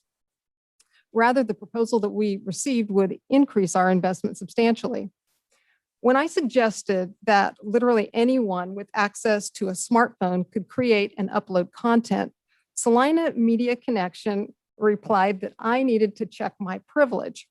And I get that. That comment stung, but by God, I took that to heart. Not everyone has access to a smartphone or to a computer or to software or to the internet or to the training that it takes to learn to use these things. And yes, I do believe that it's important to assure that citizens have access to those items, plus access to training and troubleshooting in order to create and upload their own content. I agree with the commissioners. I don't want to debate the merits of a partnership with Salina Public Library at this meeting, but it is helpful for us to know that if we do come to a decision not to fund Salina Media Connection, that doesn't deny access to citizens who want to create content. There is an alternative for the public to learn and have access to the appropriate technology. It's helpful to know that our equipment could be repurposed for what I assume would be a significantly smaller investment, and that we would maintain creative access for our citizens, if not access to broadcasting on a cable channel. And I just want to close by saying the last few years of working with Salina Media Connection have been extremely frustrating. I know so many of you, and I've known you for decades, and you're awesome, capable, kind, compassionate people. But I just, we have done this for so many years that I'm just not in favor of continuing to invest in a partner that hasn't listened to our concerns in the past. So that's where I'm standing for today. I'm ready for motion. Mayor Hodges, I move that we allow the contract to terminate on June 30th, 2021 and discontinue use of Channel 21. Second. We have a motion and a second to discontinue funding for cable channel 21 when the current contract expires. All those in favor say aye. The discussion. Oh, I'm sorry. Discussion? Yeah. I understand this motion will be voted on, but we do have the option of, at this time, expressing a desire to obtain requests for proposals to operate the channel. And I think this would be a good time to designate a time by which we would like to have those requests received.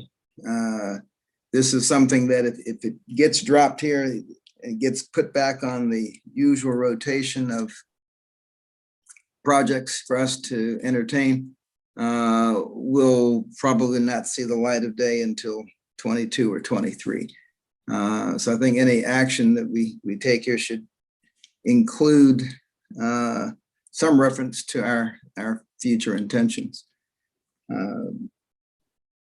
So I would, propose an amendment to that motion to allow the city to obtain requests for proposal. I don't know the time frame that's required to do that. I'll defer to the city manager so that we have something definite in front of us in the near future.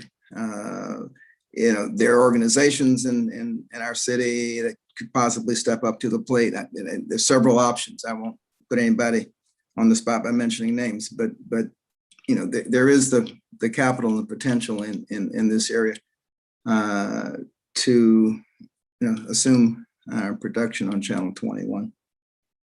So that is an actual action to move that amendment. Just to clarify, could I, so your proposal for an amendment to the motion was to send out a request for proposals from organizations to. Yeah, on my sheet of paper, I put by August 23rd, but I honestly can't sit here right now and figure out the actual time that it technically takes to receive that. I'd have to ask city manager for assistance in that regard. So if we were to prepare a request for typically prepare a request for proposals, we would have a level of detail in terms of what it is that we're requesting for services. In this particular case, I think we'd be doing ourselves and the respondents a disservice if it were open-ended without some regard for budget. We may end up with $250,000 being the starting point and going up, which, as Ms. Buskey said, that maybe that is the right number, but I think you as a governing body have a value proposition first of, how much you're willing to allocate for that channel and that service. So I guess that's a long way of saying if it's just open-ended proposals, much like we gave Salina Media Connection the opportunity to submit, then that can probably be turned around pretty quickly. But I think you then may end up with kind of a hodgepodge of responses that may make it difficult on the back end to sort. Well, I like the open-ended proposal because the organizations bidding may have access to funding of their own, and they might not need as much as we've been spending. I mean, they'd be foolish not to accept it, but they may have resources that we don't know about. Sure. So I guess in more direct response to your question, if the expectation is an open-ended proposal, not a lot of detail prepared by staff in advance, then an August 23rd date probably would give 45 days or so for people to respond, and that's fairly typical. Okay. So now we just have to see if there's a second to the If amendment. if I'm not willing to amend my motion, So if it's characterized as a motion, as an amendment, then it would take a second to amend, and then you would vote as standalone on the amendment. So I think what you're referring to is commonly referred to as a friendly amendment, and this one is more proposed, needs a second, and you would need to deliberate it as a governing body. Okay, so we have a proposal to amend the original motion to send out an RFP for organizations that would like to assume responsibility for Channel 21. Is there a second? Okay, the amendment dies for lack of a second, which brings us back to the original motion, which was to allow the contract to terminate on June 30th, 2021 and discontinue use of Channel 21. Normally we do that, like we have the public comment during the public comment time. So at this time, I would look to my fellow commissioners in terms of, do we want to allow Mr. Stevens to speak to the commission at this juncture? Pardon me? Call the question? Okay. All those in favor say aye. Aye. Any opposed? Nay. And that motion passes 4-1. All right. Moves us on to item 8.1. Item 8.1, second reading, ordinance number 21-11063, vacating the existing utility easement located at 3344 Scanlon Avenue. again, I will be recusing myself from discussion on this. Thank you.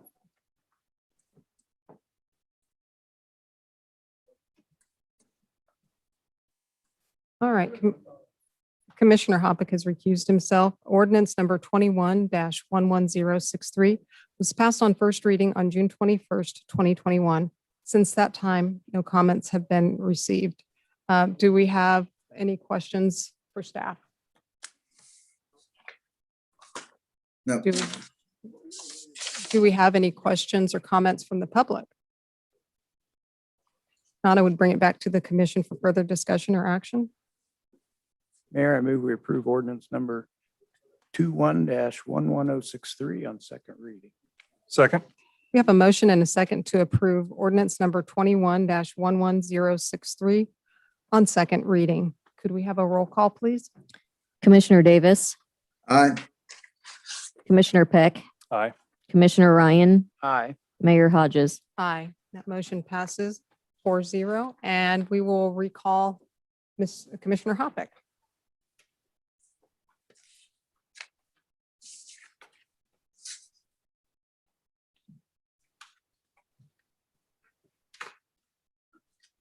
All right, just in time for other business. Are there any items under other business that a commissioner would like to bring before the commission?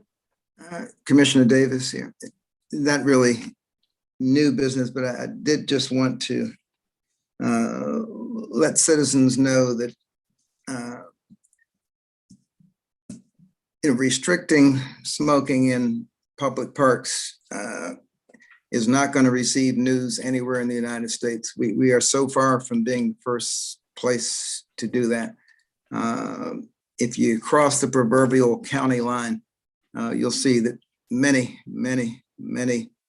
parks and gardens and outdoor spaces restrict the use of incendiary devices, which basically what cigarettes are, from the fire danger and from the health perspective. So we're not setting a new frontier as many people might fear. Thank you. Anyone else? And if not, I would accept the motion to adjourn. So move. Second. Second. Motion. We have a motion and a second to adjourn. All those in favor say aye. Aye. Any opposed? Motion passes. We will not see you next week.